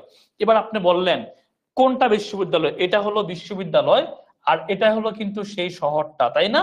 এখন আপনি বললেন যে আপনার আঙ্কেল কেমব্রিজ শহরে বসবাস করে, সেক্ষেত্রে কিন্তু ইন হবে। এবার বললেন আপনার আঙ্কেল কেমব্রিজ ইউনিভার্সিটিতে পড়াশোনা করে, শিক্ষা প্রতিষ্ঠান মিন করতেছে, তখন কিন্তু অ্যাড হবে। অর্থাৎ ব্যাপারটা এরকম, শিক্ষা প্রতিষ্ঠান বোঝাতে অ্যাড হয়, বসবাস করা বোঝাতে, শহর বোঝাতে ইন হয়। আবারও বলছি, শিক্ষা প্রতিষ্ঠান বোঝাতে অ্যাড, বসবাস করা বোঝাতে বা কি বলেন শহর বোঝাতে ইন। তাহলে এই যে সে একজন ছাত্র, শিক্ষা প্রতিষ্ঠান অ্যাড হবে। তারপর সে বসবাস করে, সে কিন্তু এখনো ছাত্র না, কি হবে? ইন হবে। সে বসবাস করে ঢাকায়, কি হবে? কি বলেন তো? ইন। বসবাস করে ঢাকায়, ইন। ছাত্র, ছাত্র কি হবে বলেন? অ্যাড। অর্থাৎ শিক্ষা প্রতিষ্ঠান বোঝালে অ্যাড, বসবাস করা বোঝালে এবং শহরটা বোঝালে সেটা কি হবে? ইন। ঠিক আছে, আবার বলছি, এডুকেশনাল ইনস্টিটিউশন শিক্ষা প্রতিষ্ঠান অ্যাড, বসবাস করা বোঝালে, এমনিতে একটা শহর বোঝালে কি হবে তখন? ইন। এবার আসেন আমরা চলে যাব নাম্বার 4-এ। নাম্বার 4-এ যেটা আছে, একটা বিষয় একটু খেয়াল করে দেখেন। একটা পার্টি কখনো একজন নিয়ে হয় না, মিটিং কখনো একজন নিয়ে হয় না, কনসার্ট কখনো একজন নিয়ে হয় না, এগুলোকে আমরা বলি গ্রুপ অ্যাক্টিভিটি। অর্থাৎ যে কোনো গ্রুপ অ্যাক্টিভিটির পূর্বে, যে কোনো গ্রুপ অ্যাক্টিভিটির পূর্বে আমরা অ্যাট ব্যবহার করি। রোল নাম্বার 4, গ্রুপ অ্যাক্টিভিটির পূর্বে আমরা অ্যাট ব্যবহার করি। তাহলে গ্রুপ অ্যাক্টিভিটি আর কি কি আছে? লেকচার, ধরেন একটা টিচার লেকচার দিচ্ছে, তার সামনে 50 জন ছাত্র, এটা একটা লেকচার থিয়েটার, তাই না? এখানে কতজন আছে? 50 জন আছে, এটা কিন্তু একটা গ্রুপ অ্যাক্টিভিটি। তাহলে ম্যাচ, আমরা যখন একটা ম্যাচ দেখি তখন প্রায় 500, 1000, 10,000 মানুষ ওই মাঠে অবস্থান করি, ম্যাচে অবস্থান করি, এটাও কিন্তু একটা গ্রুপ অ্যাক্টিভিটি। তাহলে গ্রুপ অ্যাক্টিভিটির পূর্বে আমরা অ্যাট ব্যবহার করি। Were there many people at the party. I saw Steve, আমি স্টিভকে দেখেছিলাম, আমার বন্ধু স্টিভকে দেখেছিলাম একটা ফুটবল ম্যাচে। There are many song lovers at the concert. অর্থাৎ যে কোনো গ্রুপ অ্যাক্টিভিটির পূর্বে আমরা কি ব্যবহার করব? এট ব্যবহার করব। চলুন আমরা পরের রোল নাম্বার 5-এ চলে আসি। রোল নাম্বার 5-এ যেটা আছে খুবই সিম্পল, জাস্ট দুটি শব্দের, জাস্ট একটা কি বলবো, এটা এই নাম্বারটাকে দিয়ে এটা একটু ডিফারেন্ট করা হয়েছে, বাট খুবই সহজ। সেটা হলো স্ট্রিটের পূর্বে আপনি বললেন বঙ্গবন্ধু স্ট্রিট, কাজী নজরুল ইসলাম স্ট্রিট, রবীন্দ্র ঠাকুর স্ট্রিট, ঠিক আছে, জসিমউদ্দিন স্ট্রিট। তো এই যে স্ট্রিট আছে, স্ট্রিটের পূর্বে আমরা হয় অন ব্যবহার করব অথবা ইন ব্যবহার করব। একটা আমেরিকান, একটা ব্রিটিশ। স্ট্রিটের পূর্বে আমরা ইন ব্যবহার করতে পারি বা অন ব্যবহার করতে পারি, একটি আমেরিকান, একটি কি বলেন ব্রিটিশ। কিন্তু স্ট্রিটের সাথে যখন একটা নাম্বার দিয়ে স্পেসিফিক করে দিবে, নাম্বার দিয়ে যখন স্পেসিফিক করে দিবে যে না সবটা স্ট্রিট না, ওই স্ট্রিটের এই জায়গাটা স্পেসিফিক করে দিবে, তখন কিন্তু অ্যাড হবে। তাহলে কথাটা সিম্পলি বলা যায়, স্ট্রিটের পূর্বে ইন অথবা অন। কি বলছি বলেন? স্ট্রিটের পূর্বে ইন অথবা অন, তবে সংখ্যা দ্বারা নির্দিষ্ট করা হলে অ্যাড। স্ট্রিটের পূর্বে ইন অথবা অন, তবে সংখ্যা দ্বারা নির্দিষ্ট করা হলে অ্যাড হবে। আমাদের রোল নাম্বার 5 শেষ হয়ে গেল। তারপরের আরেকটা টপিকে যাব, রোল নাম্বার 6। সেটা হলো আমরা যখন সারফেস কে মিন করি, সারফেস মানে কি বলেন তো? সারফেস মানে হলো উপরিভাগ। সারফেস মানে হলো উপরিভাগ। আমরা বলি না যে নোটিশ বোর্ডের উপরে, টেবিলের উপরে, চেয়ারের উপরে, সোফার উপরে, তাই না? ম্যাপের উপরে। বাংলাদেশটা খুঁজে বের করে দেখো তো, ম্যাপের উপর থেকে 42তম বিসিএস আসছিল, where is Bangladesh on the map. ঠিক আছে, নোটিশ বোর্ডের উপরে, অন দা নোটিশ বোর্ড, দেওয়ালের উপরে, অন দা ওয়াল, ফ্লোরের উপরে, অন দা ফ্লোর। অনেকবার পরীক্ষাতে আসছে এটা। হ্যাঁ, এটা অন দা ফ্লোর অনেকবার আসছে। তারপরে অন দা ম্যাপ, এটা তো 42তম বিসিএস আসছে, on the map, on the notice board, on the wall. উপরিভাগ বা উপরে বোঝাতে, উপরিভাগ বা উপরে বোঝাতে, উপরে বোঝালে তখন আমরা অন ব্যবহার করি। ঠিক আছে, আমি এখন যেমন 3 তলায় আছি, মানে সেকেন্ড ফ্লোরে আছি। আমাকে কেউ প্রশ্ন করলো হোয়ার আর ইউ, আমি বলবো কি I am on second floor now. Second floor না, আমি এখন সেকেন্ড ফ্লোরে আছি। Can you see something on the floor, on the wall? তুমি কি ওয়ালের উপরে কিছু দেখতে পাচ্ছ? Have you seen the notice? তুমি কি নোটিশটা দেখেছো on the notice board? Notice বোর্ডের উপরে। Can you find me out Bangladesh on the map? ম্যাপের উপরে বাংলাদেশটাকে খুঁজে বের করে দেখাও। উপরিভাগ বোঝাতে আমরা অন ব্যবহার করি। তারপরে চলে যাব 8-এ, সরি 7-এ, রোল নাম্বার 7। অনেকবার পরীক্ষাতে এটাও আসছে। রোল নাম্বার 7-এর এই বিষয়টা হলো, দুইটা বিষয় মনে রাখতে হবে। একটি হলো নদীর তীরবর্তী অবস্থান এবং সামুদ্রিক উপকূলবর্তী অবস্থান। ধরেন আমি বললাম কক্সবাজার একটি সামুদ্রিক উপকূলবর্তী এরিয়া, আমি বললাম বরগুনা একটি সামুদ্রিক উপকূলবর্তী এরিয়া, এবং আমি বললাম ঢাকা বুড়িগঙ্গা নদীর তীরে অবস্থিত, সিলেট সুরমা নদীর তীরে অবস্থিত। ঠিক আছে, আমি বললাম প্যারিস সিন নদীর তীরে অবস্থিত, লন্ডন টেমস নদীর তীরে অবস্থিত। এরকম ভাবে নদীর তীরে অবস্থিত এবং সামুদ্রিক উপকূলে অবস্থিত জায়গাগুলির পূর্বে আমরা অন ব্যবহার করি। Dhaka is on the river, Buriganga Portsmouth একটা সামুদ্রিক অঞ্চল ইংল্যান্ডের, সেটাও কি ইংল্যান্ডের সামুদ্রিক উপকূলে অবস্থিত, আমরা অন ব্যবহার করব। অর্থাৎ নদীর তীরবর্তী অঞ্চল এবং সামুদ্রিক উপকূলবর্তী অঞ্চল এর পূর্বে আমরা অন ব্যবহার করি। Dhaka is on the river Buriganga, London is on the Thames, এরকম ভাবে বলি আমরা। Paris is on the Seine, ঠিক আছে। Sylhet is on the Surma, ঠিক আছে। Rajshahi is on the Padma. এভাবে আমরা নদীর তীরবর্তী অবস্থান বোঝালে অন ব্যবহার করি। Cox's Bazar is on the south coast of Bangladesh, তাহলে কোথায় আছে? নদীর সামুদ্রিক উপকূলবর্তী একটা অবস্থান। এবার চলে আসেন রোল নাম্বার 8-এ। অনেক ইম্পর্টেন্ট, খুবই ইম্পর্টেন্ট একটা প্রশ্ন। এখানে আমরা যে কাজটা করব, হোম এবং অ্যাব্রোড, এই দুটি শব্দ এতটা কনফিউজিং, এই দুটি শব্দ এতটা কনফিউজিং। কেন কনফিউজিং? এই দুটি শব্দ অ্যাডভার্ব অফ প্লেস হতে পারে, এই দুটি শব্দ অ্যাডভার্ব অফ প্লেস হতে পারে, ঠিক আছে। সো অ্যাডভার্ব অফ প্লেস যখন হবে, মনে রাখতে হবে অ্যাডভার্বের পূর্বে আপনি প্রিপজিশন ব্যবহার করতে পারবেন না। আপনি প্রিপজিশন ব্যবহার করতে পারেন নাউনের পূর্বে, প্রনাউনের পূর্বে, জেরান্ডের পূর্বে, আপনি অ্যাডভার্বের পূর্বে প্রিপজিশন ব্যবহার করতে পারেন না। দ্যাটস ওয়াই হোম এবং অ্যাব্রোড এরা কি হয়ে যায়? অ্যাডভার্ব হয়ে যায়। যখন এরা অ্যাডভার্ব হয়ে যায়, এদের পূর্বে প্রিপজিশন ব্যবহার করতে পারবেন না। জাস্ট এতটুকু মনে রাখেন, এই শব্দগুলো adverb of place. Adverb of place মানে এরা প্লেস, প্লেস মানে অ্যাডভার্ব, অ্যাডভার্বের পূর্বে নো প্রিপজিশন, সো ক্রস চিহ্ন। অনেক অনেক ইম্পর্টেন্ট, আসলে অনেক অনেক ইম্পর্টেন্ট।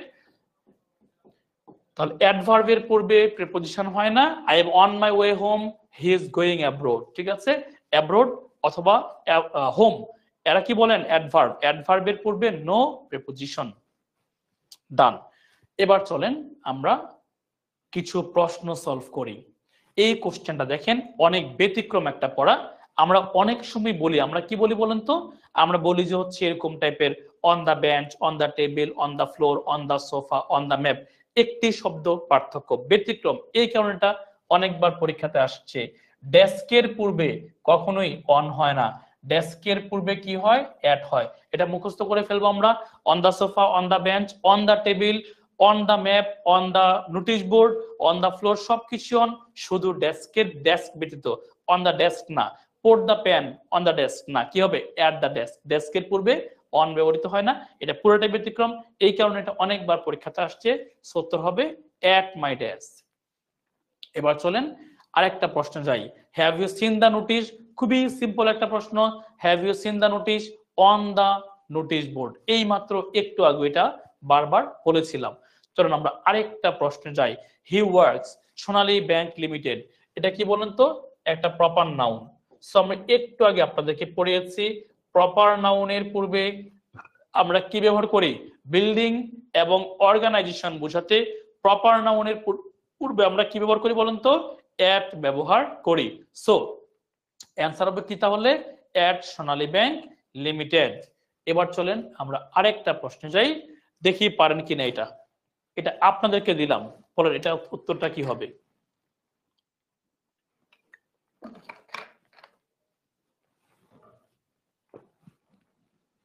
এমআইটি, সে এমআইটি তে পড়াশোনা করে, সে এমআইটি তে পড়াশোনা করে, তাই না? ম্যাসাচুসেটস ইনস্টিটিউট অফ টেকনোলজি সারা ওয়ার্ল্ডের সবচেয়ে ভালো একটা বিশ্ববিদ্যালয়। মানে গত 10 বছরে ওর অবস্থান কখনো 1 এবং 2 এর বাইরে যায় নাই। মানে এমআইটি টেকনোলজির জন্য এত ভালো একটা বিশ্ববিদ্যালয়, অবস্থান কি সারা বিশ্বে তার অবস্থান হয় 1 এ থাকে, না হয় সবসময় 2 এ থাকে, 1 বা 2 এর বাইরে যায় না। খুবই ভালো একটা বিশ্ববিদ্যালয়। শিক্ষা প্রতিষ্ঠানের পূর্বে আমরা অ্যাট ব্যবহার করি। তারপরে কনসার্ট গ্রুপ অ্যাক্টিভিটি, তাই না? কনসার্ট একটি গ্রুপ অ্যাক্টিভিটি। গ্রুপ অ্যাক্টিভিটির পূর্বে আমরা কি ব্যবহার করি? গ্রুপ অ্যাক্টিভিটির পূর্বে আমরা অ্যাট ব্যবহার করি। সো উত্তর হচ্ছে অ্যাট দ্য কনসার্ট। আমরা আরেকটি প্রশ্নতে যাব, সেটি হলো, সরি প্রশ্ন না, পরের টপিকে যাব, প্রিপোজিশন উইথ ট্রান্সপোর্ট। অনেকবার পরীক্ষাতে আসছে ট্রান্সপোর্টের সাথে কি কি প্রিপোজিশন আমরা ব্যবহার করি। চলেন একটু অ্যানালাইসিস করি। আগে একটু জাস্ট দেখেন, আগে বুঝে নেবেন এই বিষয়টা। 3টা বিষয় একটু দেখেন আগে, হ্যাঁ 3টা বিষয় দেখেন। বাই বাস, বাই বাস এটা একটা বিষয়। 2 নাম্বার দেখেন অন এ বাস। 3 নাম্বার দেখেন ইন এ কার। এই 3টা বিষয় একটু মনোযোগ দিয়ে খেয়াল করবেন, হ্যাঁ 3টা বিষয়। আচ্ছা 1 নম্বরে আরেকটা বিষয় লিখে দেই, বাই কার। এবার 1, 2, 3 এর মধ্যে ছোট পার্থক্যটা খেয়াল করেন। সেটা হলো 1 নম্বরে বাই বাস বাই কার কোনো আর্টিকেল বা ডিটারমিনার নাই। দেখেন এ নাই, এ নাই, এরকম টাইপের কোনো ওয়ার্ড এখানে নাই। তাহলে সহজ ভাষায় যদি বলি, এই যে সরাসরি যানবাহনের পূর্বে বাই হয়, সরাসরি যানবাহনের পূর্বে কি হবে? বাই। যদি কোনো আর্টিকেল ডিটারমিনার এরকম টাইপের কোনো ওয়ার্ড না থাকে, সরাসরি by. By bus by car, খেয়াল করেন দেখেন, by bus by car, by plane, by train, by coach, by bicycle. Okay, তাহলে আর্টিকেল বা ডিটারমিনার না থাকলে কি দিব? বাই। এবার যদি আর্টিকেল বা ডিটারমিনার থাকে তখনই কিন্তু অ্যান্সারটা চেঞ্জ হবে। চেঞ্জটা হবে কিসের ভিত্তিতে? সেটা হবে ছোট গাড়ি নাকি বড় গাড়ি, প্রাইভেট পরিবহন নাকি পাবলিক পরিবহন। যেমন দেখেন বাস হচ্ছে পাবলিক পরিবহন, তাই অন হয়েছে। কার হচ্ছে প্রাইভেট পরিবহন, তাই ইন হয়েছে। সহজ বিষয়। তাহলে প্রথম কথা, ডিটারমিনার বা আর্টিকেল নাই, অলওয়েজ বাই। ডিটারমিনার বা আর্টিকেল নাই, অলওয়েজ বাই। এবার ডিটারমিনার বা আর্টিকেল আছে, এবার আসবে পাবলিক নাকি প্রাইভেট। তাহলে পাবলিক হলে অন, প্রাইভেট হলে ইন। তাহলে দেখি উত্তর করতে পারেন কিনা। আপনাদেরকে 3টা শব্দ দিব। প্রথম প্রশ্ন, একটি দিলাম হচ্ছে বাস, 2 নাম্বার দিলাম হলো কার, 3 number my car, 4 number the train. বলেন অ্যান্সার কি হবে? 1, 2, 3, 4। দেখি পারেন কিনা। ওকে চলেন দেখি এই 4টা প্রশ্ন আপনাদের জন্য, দেখি পারেন কিনা। আবারও বলছি, ডিটারমিনার না থাকলে অলওয়েজ বাই। সহজ ভাষায়, ডিটারমিনার না থাকলে অলওয়েজ বাই। ডিটারমিনার থাকলে ছোট পরিবহন ইন, বড় পরিবহন অন। সিম্পল কথা, এর থেকে সিম্পল কথা এই মহাজগতে নাই।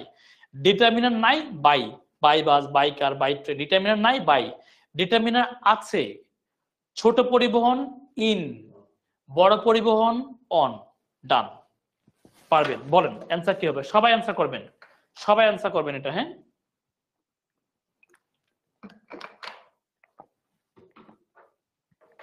সবাই অ্যান্সার করেন, সবাই অ্যান্সার করেন। ডিটারমিনার নাই, বাই। ডিটারমিনার নাই, বাই। ডিটারমিনার আছে ছোট পরিবহন ইন, ডিটারমিনার আছে বড় পরিবহন অন। তাই না? খুবই খুবই সহজ একটি প্রশ্ন।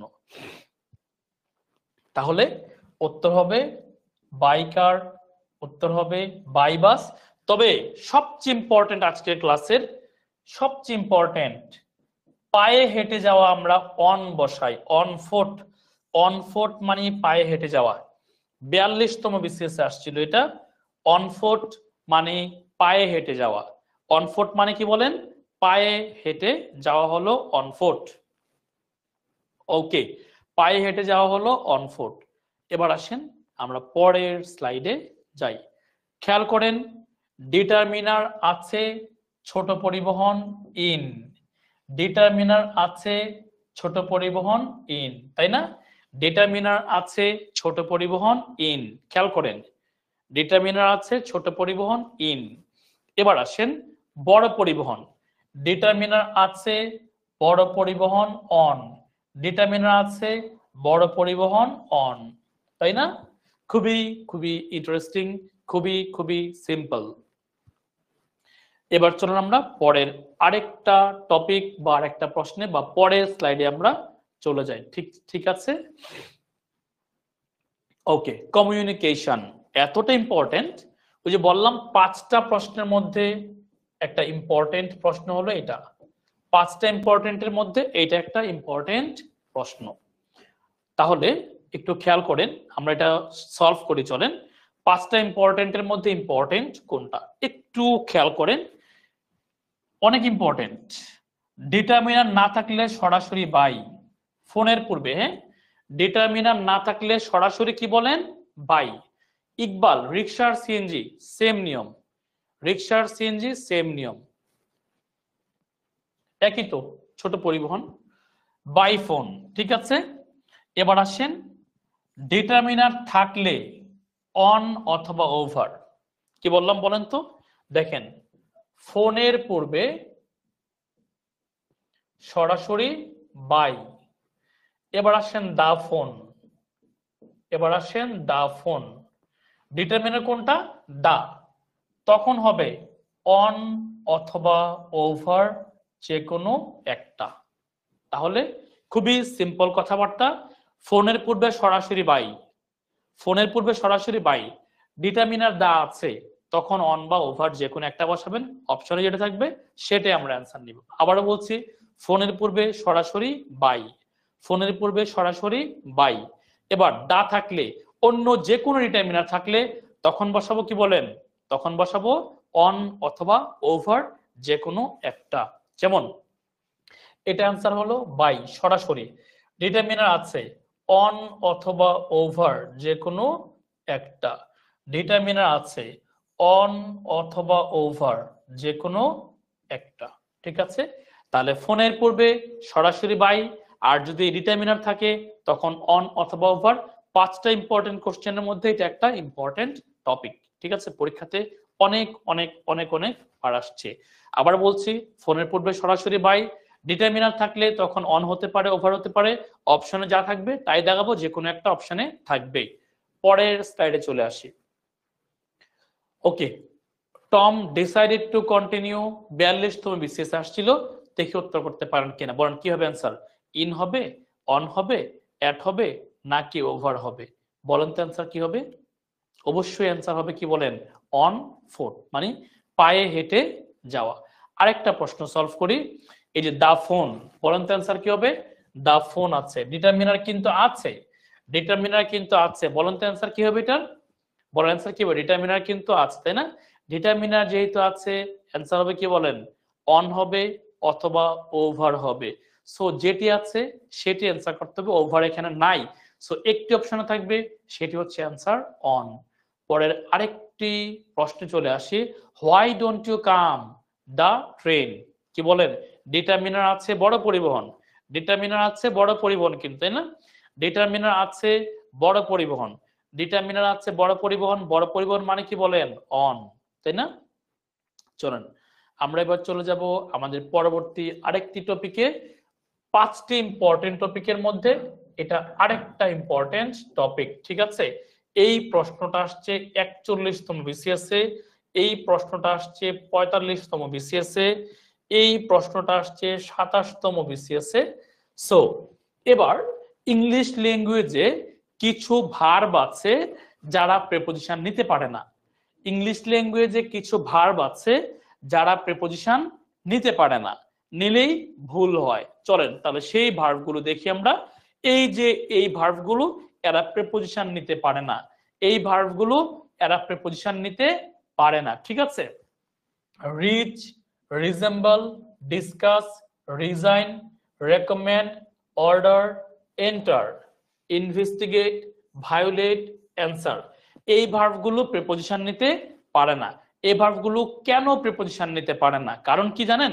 কারণ হলো আপনি যখন বলেন যে ডিসকাস অ্যাবাউট, ডিসকাসের পরে অ্যাবাউট আপনি কেন বলতে পারবেন না? কারণ ডিসকাসের ভিতরে একটা অ্যাবাউট আছে। ডিসকাস মানে কোনো কিছু সম্পর্কে আলোচনা করা। ডিসকাস মানে কি? কোনো কিছু সম্পর্কে আলোচনা করা। অর্থাৎ ডিসকাসের ভিতরে একটা কি আছে বলেন তো? ডিসকাসের ভিতরে একটা অ্যাবাউট আছে। দ্যাটস ওয়াই এই ভার্বগুলো প্রিপজিশন নিতে পারে না। তাহলে ওয়ার্ডগুলো একটু দেখেন, পরীক্ষাতে সবগুলো আসে না। পরীক্ষাতে আসে হলো 5টা। কোন 5টা আসে? রিজেম্বল আসে, ডিসকাস আসে, রিজাইন আসে, অর্ডার আসে, এন্টার আসে। এই 5টা আসে পরীক্ষাতে। সো এদের পরে আমরা প্রিপজিশন ব্যবহার করতে পারবো না। তাহলে ভুলটা কোথায়? ভুল হলো ইনটু হবে না, ভুল। ফ্রম হবে না, ভুল। অ্যাবাউট হবে না, ভুল। রিজেম্বল টু হবে না, ভুল। অর্ডারের পরে ফর হবে না, ভুল। তাহলে এই সেন্টেন্স গুলো কি অবস্থায় আছে? ভুল অবস্থায় আছে। এই সেন্টেন্স গুলোকে সঠিক করতে পারবেন যদি এই সেন্টেন্স গুলো থেকে আপনি প্রিপজিশনটাকে উঠিয়ে দেন, ঠিক আছে? চলেন এবার পরীক্ষাতে এরা আসে কিভাবে একটু খেয়াল করে দেখি আমরা। পরীক্ষাতে এরা আসে এইভাবে। এটা আসছে হলো 45 BCS এর একটা প্রশ্ন যে আই উইল ডিসকাস, ডিসকাসের ভিতরে কিন্তু একটা অ্যাবাউট আছে। যেহেতু অ্যাবাউট আছে, যেহেতু অ্যাবাউট আছে, অ্যাবাউটটা আর দেয়া যাবে না। সো উত্তর হবে নো প্রিপজিশন নিডেড। এবার চলেন আরেকটা প্রশ্ন দেখাই। এন্টারের পরে কিন্তু ইনটু হবে না। এন্টারের পরে কি হবে না বলেন? ইনটু হবে না। তবে মনে রাখতে হবে ব্যতিক্রম।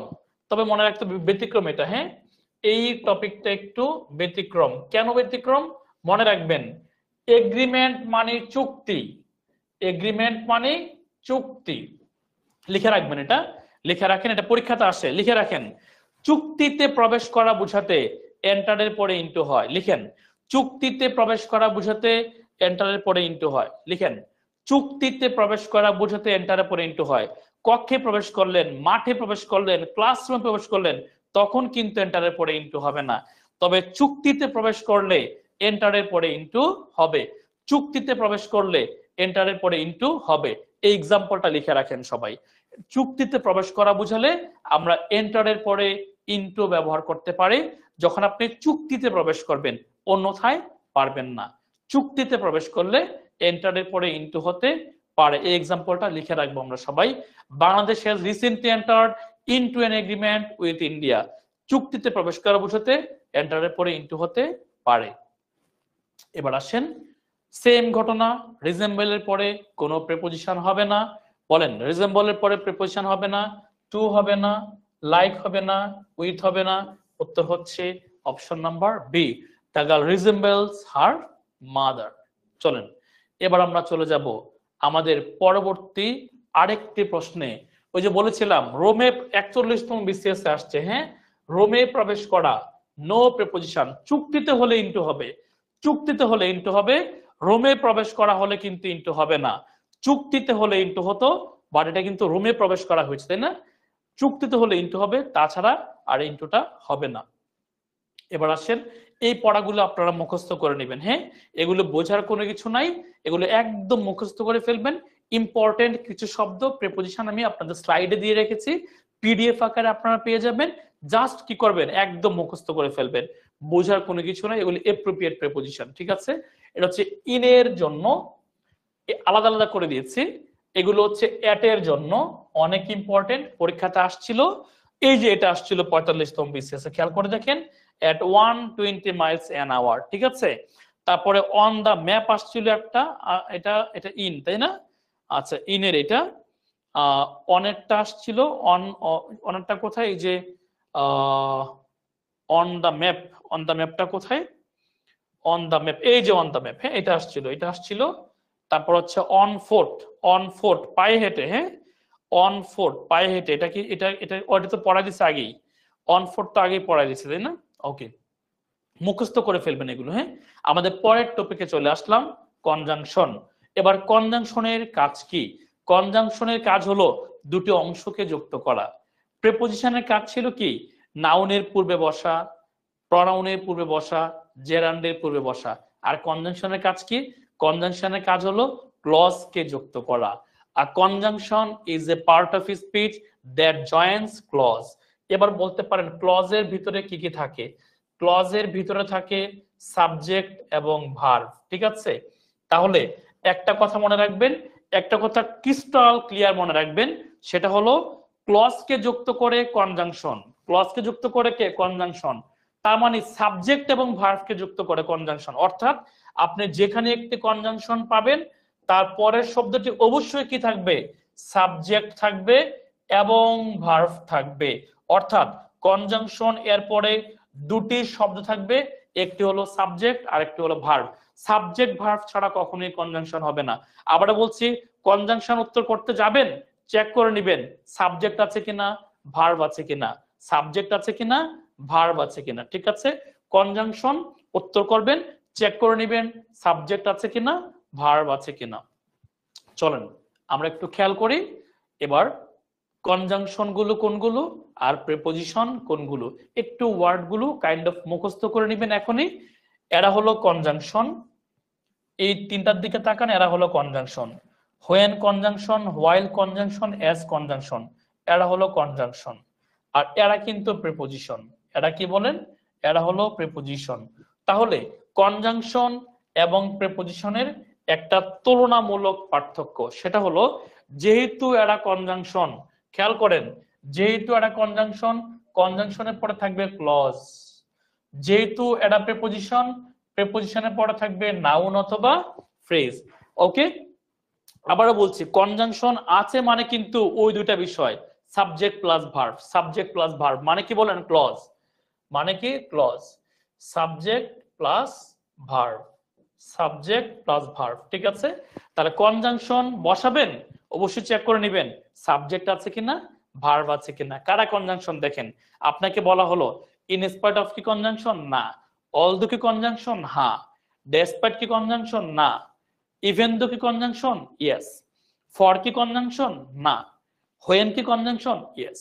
সো খেয়াল রাখতে হবে কারা কনজাংশন আর কারা হলো প্রিপোজিশন। কারণ কনজাংশনের পরে কি বসাবেন? সাবজেক্ট প্লাস ভার্ব বসাবেন। সেম ভাবে এই চারটাও দেখেন, এরা সবাই কিন্তু conjunction. Because, since, as, in order that, so that, এটা কিন্তু কনজাংশন। এই পাশের গুলো কনজাংশন, এই পাশের গুলো প্রিপোজিশন। তাকিয়ে দেখেন, because of, due to, on account of. Like, like মানে কি খেয়াল আছে আপনাদের? মতো, ওই যে প্রিপোজিশন বলছিলাম, in order to, so as to. তাহলে এরা হলো কনজাংশন, এরা হলো প্রিপোজিশন, এরা হলো কনজাংশন, এরা হলো প্রিপোজিশন, ঠিক আছে? সো কনজাংশন আছে মানে এদের পরে সাবজেক্ট প্লাস ভার্ব বসাবেন। প্রিপোজিশন আছে, এদের পরে সাবজেক্ট প্লাস ভার্ব বসাবেন না। মাথায় রাখবেন শুধু একটা কথা, কনজাংশনটা যে আমি দিচ্ছি পরে সাবজেক্ট প্লাস ভার্ব আছে কিনা। কনজাংশন যে আমি দিচ্ছি শুধু সাবজেক্ট না, কনজাংশনের পরে শুধু ভার্ব না। কনজাংশন উত্তর করব আমি এখন, এরপরে সাবজেক্ট আছে কিনা, ভার্ব আছে কিনা। আবারও বলছি, শুধু সাবজেক্ট না, শুধু ভার্ব না, দুটি ওয়ার্ড আপনাকে কনফার্ম করতে হবে, subject plus verb, subject plus verb, ঠিক আছে? ওকে, এবার তাহলে একটু ভালো মতো খেয়াল করতে হবে, ভালো মতো খেয়াল করেন। ওকে, ভালো মতো খেয়াল করেন একটু কোনটা কি হবে, দেখি আপনারা উত্তর করতে পারেন কিনা, একটু খেয়াল করে দেখেন। বিকজ হলো কনজাংশন, সাবজেক্ট হলো দা রোড, ভার্ব হলো ওয়াজ, আর বিকজ অফ হলো প্রিপোজিশন। খেয়াল করে দেখেন, বিকজ অফ এর পরে কিন্তু সাবজেক্ট প্লাস ভার্ব নাই। এবার অলদো হলো কনজাংশন, সাবজেক্ট হলো ইট, কস্ট হলো ভার্ব, আর ডেসপাইট হলো প্রিপোজিশন। দেখেন, ডেসপাইট এর পরে সাবজেক্ট প্লাস ভার্ব নাই। খুবই সিম্পল। এবার দেখি আপনারা আমাকে সিম্পলি কয়েকটা প্রশ্নের অ্যান্সার করে দিবেন। এই চারটা আরেকবার দেখেন সবাই, চারটা একটু আরেকবার দেখেন, চারটা ছাড়া উত্তর করতে পারবেন না। আপনাদেরকে আমি 5টা কোশ্চেন দিব সলভ করার জন্য, একটু আরেকবার দেখেন, ভালো মতো দেখেন, চেক করেন কোনটা প্রিপোজিশন আর কোনটা কনজাংশন, একটু খেয়াল করেন। এই 5টা একটু দেখেন, প্রিপোজিশন কারা আর কনজাংশন কারা, না হলে কিন্তু প্রশ্ন উত্তর করতে পারবেন না। আপনাদেরকে এখন আমি 5টা কোশ্চেন দিব, যেটা দেখে আপনি অ্যান্সার করতে পারবেন। ওকে, আপনাদেরকে আমি দুটো প্রশ্ন বলি, দেখি বলতে পারেন কিনা। বলেন, অলদো এবং ডেসপাইট, বলেন এখানে কনজাংশন কোনটা? অলদো এবং ডেসপাইটের মধ্যে কনজাংশন কোনটা বলেন? বলেন দেখি, অলদো এবং ডেসপাইটের মধ্যে কনজাংশন কোনটা? অবশ্যই অলদো হলো কি বলেন কনজাংশন, আর ডেসপাইট হলো কি বলেন প্রিপোজিশন। এবার তাহলে এটা বলেন, দেখি পারেন কিনা। বিকজ এবং ডিউ টু, এই দুটার মধ্যে কনজাংশন কোনটা বলেন তো? বিকজ এবং ডিউ টু এর মধ্যে কনজাংশন কোনটা? বিকজ কনজাংশন নাকি ডিউ টু কনজাংশন?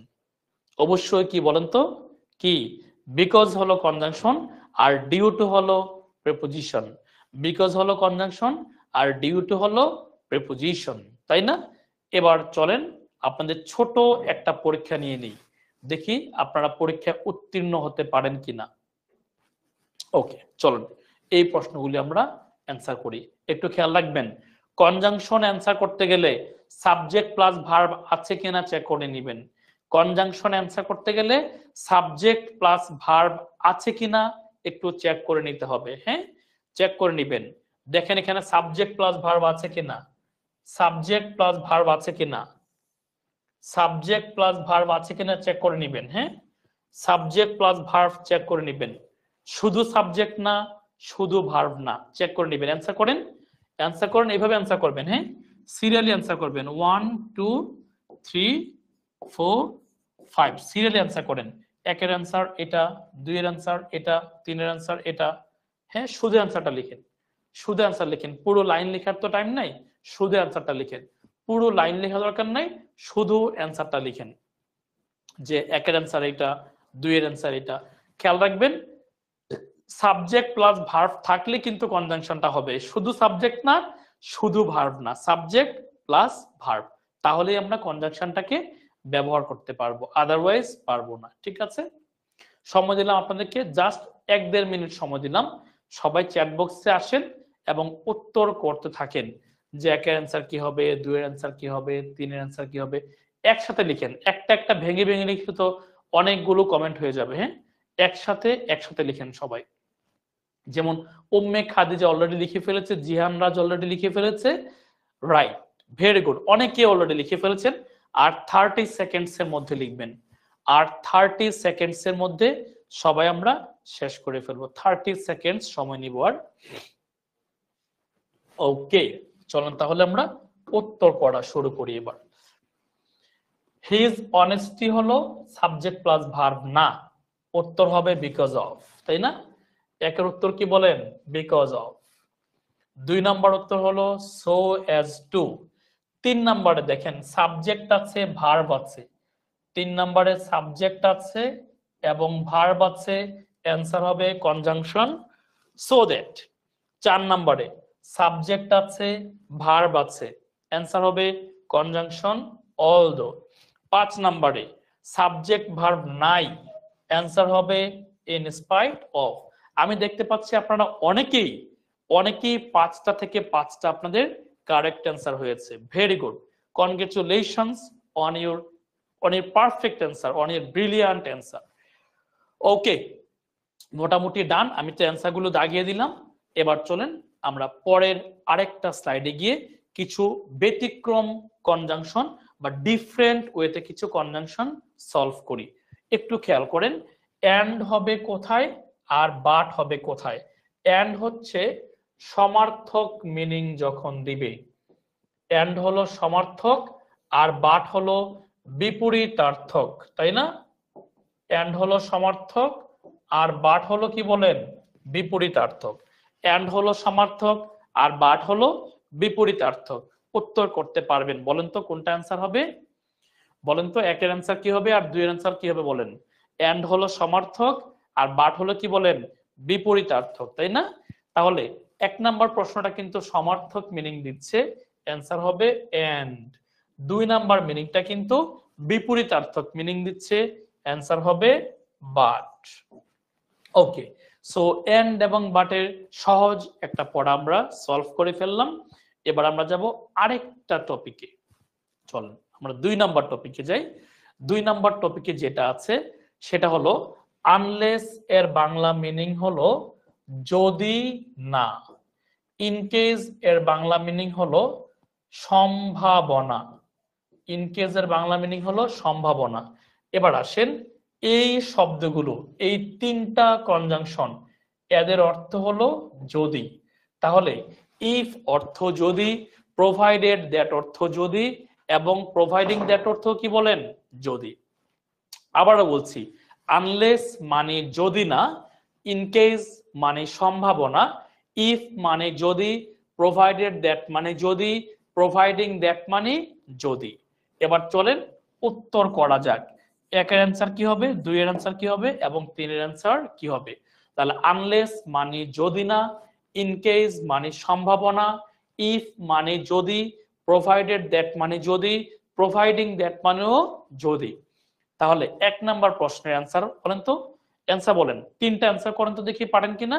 প্রথম answer, the population problem will become huge, জনসংখ্যা সমস্যাটা বিশাল আকার ধারণ করবে যদি না এটাকে নিয়ন্ত্রণ করা হয়, যদি না এটাকে নিয়ন্ত্রণ করা হয়। তাহলে অ্যান্সার কি বলেন? অ্যান্সার হচ্ছে unless. Unless birth control is adopted, unless birth control is adopted. 2 number প্রশ্ন, অফিসে যাওয়ার সময় তোমার ছাতাটি নিয়ে নাও কারণ বৃষ্টি হওয়ার সম্ভাবনা আছে। অফিসে যাওয়ার সময় তোমার ছাতাটি নিয়ে নাও, বৃষ্টি হতে পারে, বৃষ্টি হওয়ার সম্ভাবনা আছে, in case it rains. 2 number শেষ হয়ে গেল। এবার 3 নাম্বারে বাক্যের অর্থ হলো আমরা প্রোগ্রামটি শুরু করব যদি পরিস্থিতি আমাদের অনুকূলে থাকে, আমরা প্রোগ্রামটি শুরু করব যদি পরিস্থিতি আমাদের অনুকূলে থাকে, যদি পরিস্থিতি অনুকূলে থাকে। যেহেতু এখানে একটা দ্যাট দেওয়া আছে আমরা বুঝতেই পারছি দ্যাট থাকার ফলে উত্তর হতে পারে হয় প্রোভাইডেড দ্যাট বা প্রোভাইডিং দ্যাট, যে কোনো একটা অ্যান্সার করলেই হবে। যেহেতু দ্যাট অলরেডি একটা দেওয়া আছে, হয় প্রোভাইডেড দিব অথবা প্রোভাইডিং দিব, তাই না?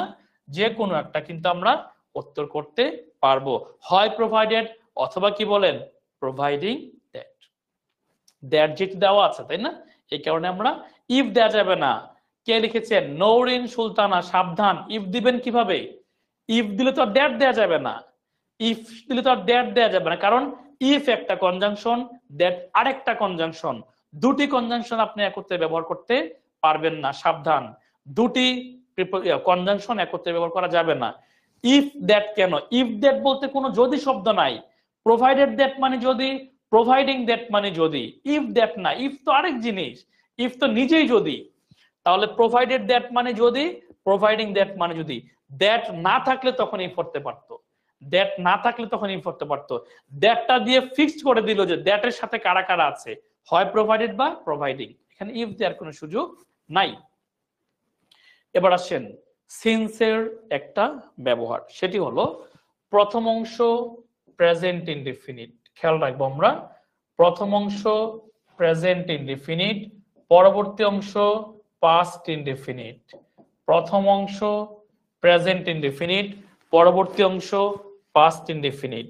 এবার প্রথম অংশ পাস্ট ইনডিফিনিট, পরবর্তী অংশ পাস্ট পারফেক্ট, পরবর্তী অংশ পাস্ট পারফেক্ট। তাহলে সিন্সের যে নিয়মটা, সিন্সের যে নিয়মটা, প্রথম অংশ প্রেজেন্ট ইনডিফিনিট, পরবর্তী অংশ পাস্ট ইনডিফিনিট, প্রথম অংশ পাস্ট ইনডিফিনিট, পরবর্তী অংশ পাস্ট পারফেক্ট। ঠিক আছে?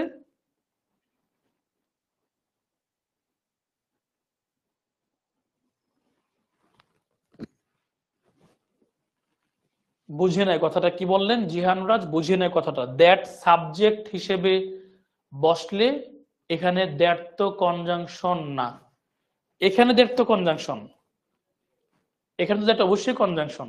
দ্যাট সাবজেক্ট হিসেবে বসলে এখানে দ্যাট তো কনজাংশন না, দ্যাট অবশ্যই কনজাংশন, দ্যাট এখানে অবশ্যই কনজাংশন।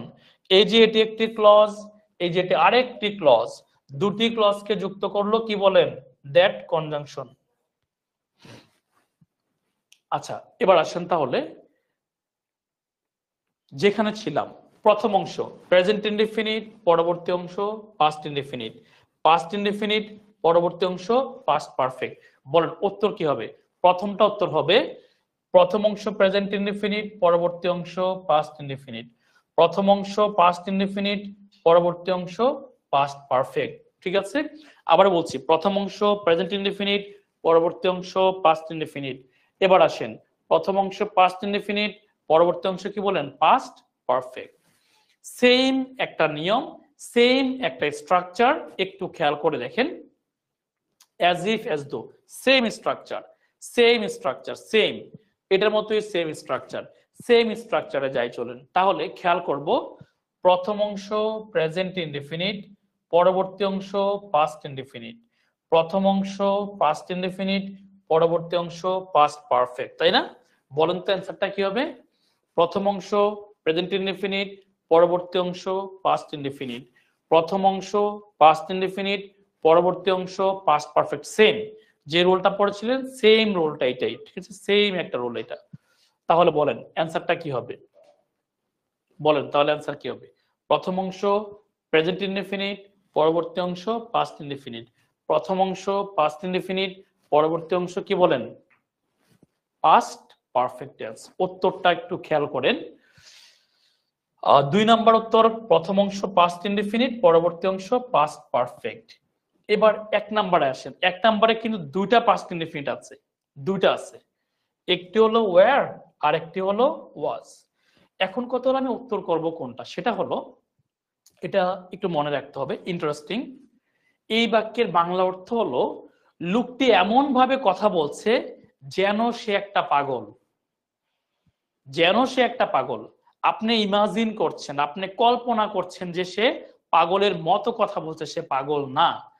যখন আপনি কল্পনা করেন লোকটি এমন ভাবে কথা বলে যেন সে একটা নেতা, ইস আমি যদি পাখি হতে পারতাম, ইস আমি যদি রাজা হতে পারতাম। কাল্পনিক, কাল্পনিক, কাল্পনিক কোনো কিছু মানেই ওয়্যার হবে, কাল্পনিক কোনো কিছু মানে আনসার কি হবে? ওয়্যার হবে, ঠিক আছে, ওয়াজ না, সাবধান।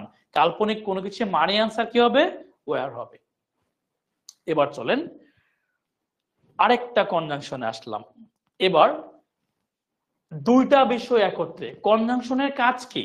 কনজাংশনের কাজ হলো যুক্ত করা, কনজাংশনের কাজ কি? যুক্ত করা। এখন কাকে যুক্ত করবে? দুটি অংশকে যুক্ত করবে। এই যে একটি কনজাংশন, আরেকটি কনজাংশন, আরেকটি কনজাংশন, এই কনজাংশন গুলো বেসিক্যালি দুটি ক্লজকে বা দুটি বাক্যের অংশকে যুক্ত করবে। এখন খেয়াল করতে হবে, দুটি বাক্যের অংশকে যখন যুক্ত করবে কোনটা কোন টেন্সে থাকবে। ব্যাপার আছে একটা, যে এটা থাকবে এই টেন্সে, ওটা থাকবে হচ্ছে আরেক টেন্সে, ঠিক আছে। এবার দেখেন, খেয়াল করতে হবে, এই যে প্রথম অংশটা, এখানে একটা অংশ থাকবে, এখানে আরেকটা অংশ থাকবে। প্রথম অংশ থাকবে পাস্ট পারফেক্ট টেন্সে, প্রথম অংশ থাকবে পাস্ট পারফেক্ট টেন্সে, পরবর্তী অংশ থাকবে পাস্ট ইনডেফিনিট টেন্সে। ওকে, আবারও বলছি, প্রথম অংশ পাস্ট পারফেক্ট, পরবর্তী অংশ পাস্ট ইনডেফিনিট। সো উত্তর করতে পারবেন, করে ফেলুন তো, খুবই সহজ। প্রথম অংশ কি বলেন?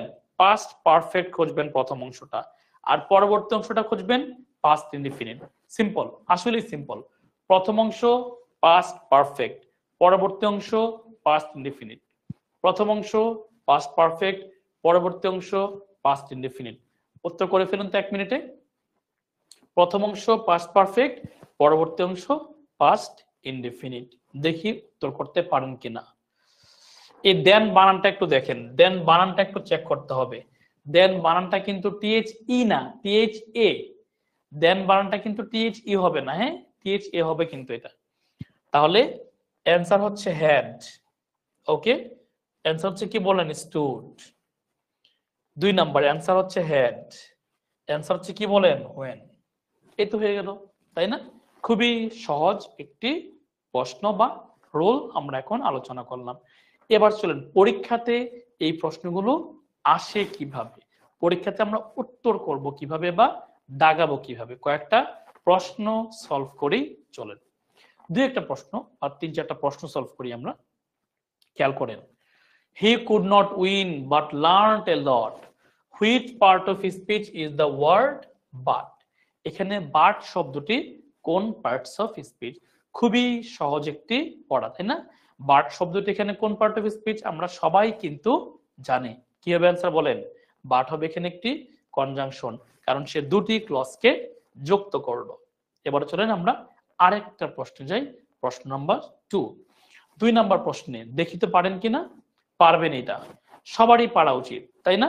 এইদার অর নেইদার নর, পারবেন না? খুবই সিম্পল, এইদার অর নেইদার নর, নট অনলি বাট অলসো। তাহলে একটু খেয়াল করেন, এইদার এর পরে আপনাকে উত্তর করতে হবে অর, আর নেইদার এর পরে উত্তর করতে হবে কি বলেন? নর। নট অনলি পরে উত্তর করতে হবে বাট অলসো, আর নট এর পরে আসবে বাট। বলেন তাহলে অ্যান্সার হবে কোনটা? খুবই সিম্পল একটা প্রশ্ন, উত্তর হবে কি বলেন? নেইদার নর, খুবই সিম্পল। চলুন আরেকটা প্রশ্ন যাই। বৃষ্টির কারণে ক্রিকেট ম্যাচটা ক্যান্সেল হয় নাই, নাকি বৃষ্টি হওয়া সত্ত্বেও ক্রিকেট ম্যাচটা ক্যান্সেল হয় নাই? বলুন তো এটা অ্যান্সার কি হবে? এই বাক্যের বাংলা অর্থ হলো বৃষ্টি হওয়া সত্ত্বেও ক্রিকেট ম্যাচটা ক্যান্সেল হয় নাই। বৃষ্টি হওয়া সত্ত্বেও ক্রিকেট ম্যাচটা ক্যান্সেল হয় নাই। বৃষ্টি হওয়া সত্ত্বেও ক্রিকেট ম্যাচটা ক্যান্সেল হয় নাই। দেখেন সাবজেক্ট প্লাস ভার্ব কিন্তু নাই, সাবধান, সাবজেক্ট প্লাস ভার্ব কিন্তু এখানে নাই। তো যেহেতু সাবজেক্ট প্লাস ভার্ব নাই, এখানে কিন্তু কনজাংশন দেওয়ার কোনো সুযোগ নাই, তাহলে কনজাংশন দিতে পারবেন না, ঠিক আছে? আর ডেসপাইট এর পরে কখনোই অফ হয় না, ডেসপাইট এর পরে কখনোই অফ হয় না, ঠিক আছে? সো উত্তর কোনটা বলেন? উত্তর হচ্ছে in spite of the rain, বৃষ্টি হওয়া সত্ত্বেও ক্রিকেট ম্যাচটা ক্যান্সেল হয় নাই। বৃষ্টি হওয়া সত্ত্বেও ক্রিকেট ম্যাচটা ক্যান্সেল হয় নাই। লাস্ট কোশ্চেন, আমাদের আজকের ক্লাসের লাস্ট কোশ্চেনটা সবাই সলভ করে ফেলেন তো, দেখি পারেন কিনা। সবাই একটু দ্রুত সলভ করে ফেলেন তো।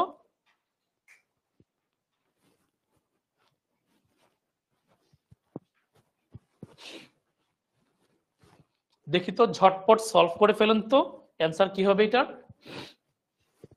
দেখি উত্তর করতে পারেন কিনা। নো সুনার কি খেয়াল আছে বানানটা? টিএইচ এ হবে নাকি টিএইচ ই হবে? একটু বানানটা খেয়াল করেন তো। No sooner had he reached the exam hall, প্রথম অংশ পাস্ট পারফেক্ট, তাই না? প্রথম অংশ পাস্ট পারফেক্ট, পরবর্তী অংশ পাস্ট ইনডিফিনিট, এবং বানানটা কিন্তু টিএইচ ই হবে না, হবে কি বলেন? টিএইচ এ। সো বলেন অ্যান্সার কি হবে? অলরাইট, অলরেডি লিখে দিয়েছেন একজন ইকু আক্তার, ভেরি গুড, সবাই কিন্তু লিখছেন অ্যান্সার। ওকে, সো অ্যান্সার হবে কোনটা? অ্যান্সার হচ্ছে D number, then, T H A N. Okay, done. Okay, আজকে এতটুকুই তাহলে পড়াশোনা। আপনাদের কারো কোনো কোশ্চেন আছে কিনা? একজন লিখেছেন ডিউটো হলো না কেন স্যার? আশ্চর্য, ডিউটো হবে কেন? কোথায় আছেন আপনি? এই কোশ্চেন কি কখনো ডিউটো হয়? দেখেন, ডিউটো হলে এই বাক্যের বাংলা অর্থ কি হবে? এই বাক্যের বাংলা অর্থটা শোনেন আগে। এই বাক্যের বাংলা অর্থ হলো বৃষ্টি হওয়া সত্ত্বেও ক্রিকেট ম্যাচটা ক্যান্সেল হয় নাই। বৃষ্টি হওয়া সত্ত্বেও ক্রিকেট ম্যাচটা ক্যান্সেল হয় নাই। আপনি যদি এ নাম্বার দেন, এ নাম্বার দিলে এই বাক্যের বাংলা অর্থ হবে কি? উল্টা একটা বাংলা অর্থ হবে যে বৃষ্টির কারণে ক্রিকেট ম্যাচ ক্যান্সেল হয় নাই। মানুষ তো উল্টা পাল্টা হাসবে আরো, যে বৃষ্টির কারণে ক্রিকেট ম্যাচ ক্যান্সেল হয় না, এটা বলবেন? নাকি বলবেন বৃষ্টির কারণে ক্রিকেট ম্যাচ ক্যান্সেল হয়েছিল? আর আমাদের এই বাক্যটা কিন্তু উল্টা উল্টা অর্থ, বৃষ্টি হওয়া সত্ত্বেও ক্রিকেট ম্যাচটা ক্যান্সেল হয় নাই। What are you so angry, কি বলেন তো অ্যান্সার কি হবে এটার? অবশ্যই অ্যাবাউট হবে, হ্যাঁ রাইট, অবশ্যই অ্যাবাউট অ্যান্সার হবে। What are you so angry about, what are you so angry about, angry এরপরে আমরা অ্যাবাউট ব্যবহার করব, ঠিক আছে। আর যদি কখনো অ্যাবাউট না পান তাহলে অ্যাট ব্যবহার করবেন, ঠিক আছে। অথবা এখানে একটা বিষয় আছে, অপশনের মধ্যে ফর নিয়ে ঝামেলা হতে পারে, আপনারা ফর দাগাবেন না, অ্যাট দাগাবেন না, অলওয়েজ অ্যাবাউট দাগাবেন, তাহলে ডান, আর কোনো কিছুই না। একটা কোশ্চেনে বাই ফুট ছিল, ওইটা বুঝে না, বাই ফুট হবে কেন, অন ফুট, সাবধান, বাই ফুট হওয়ার কোনো সুযোগ নাই, always on foot, always on foot, always on foot, by foot হবে না, always on foot, by foot তো থাকার কথা না কোনো কোশ্চেনের মধ্যেই। তারপর আর কারো কোনো কোশ্চেন আছে কিনা, থ্যাঙ্কস ভাইয়া for your excellent teaching, thank you very much. আর কারো কোনো কোশ্চেন আছে কিনা, আমি আরো 2-1 মিনিট আছে ক্লাসের মধ্যে, আপনাদের আরো কোনো কোশ্চেন থাকলে বলে ফেলেন, আমি ট্রাই করছি সলভ করার।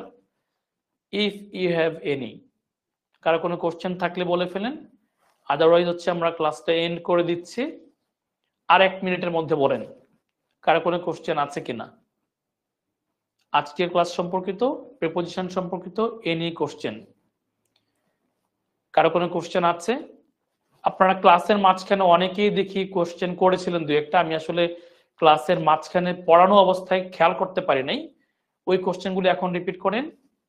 ওয়ার্ক ফর হয় কখন, ওয়ার্ক ফর হয় হচ্ছে যদি কেউ কখনো কোনো প্রতিষ্ঠানের জন্য কাজ করে, যেমন আমি বললাম I work for 10 minute school, ঠিক আছে, I work for Bangladesh Bank, তখন হবে many many thanks, thank you, all clear. আর কার কোনো কোশ্চেন আছে? এনে কোশ্চেন সম্ভবত আর কার কোনো কোশ্চেন নাই, ঠিক আছে। ওকে, ভালো থাকেন সবাই, thank you very much, good night.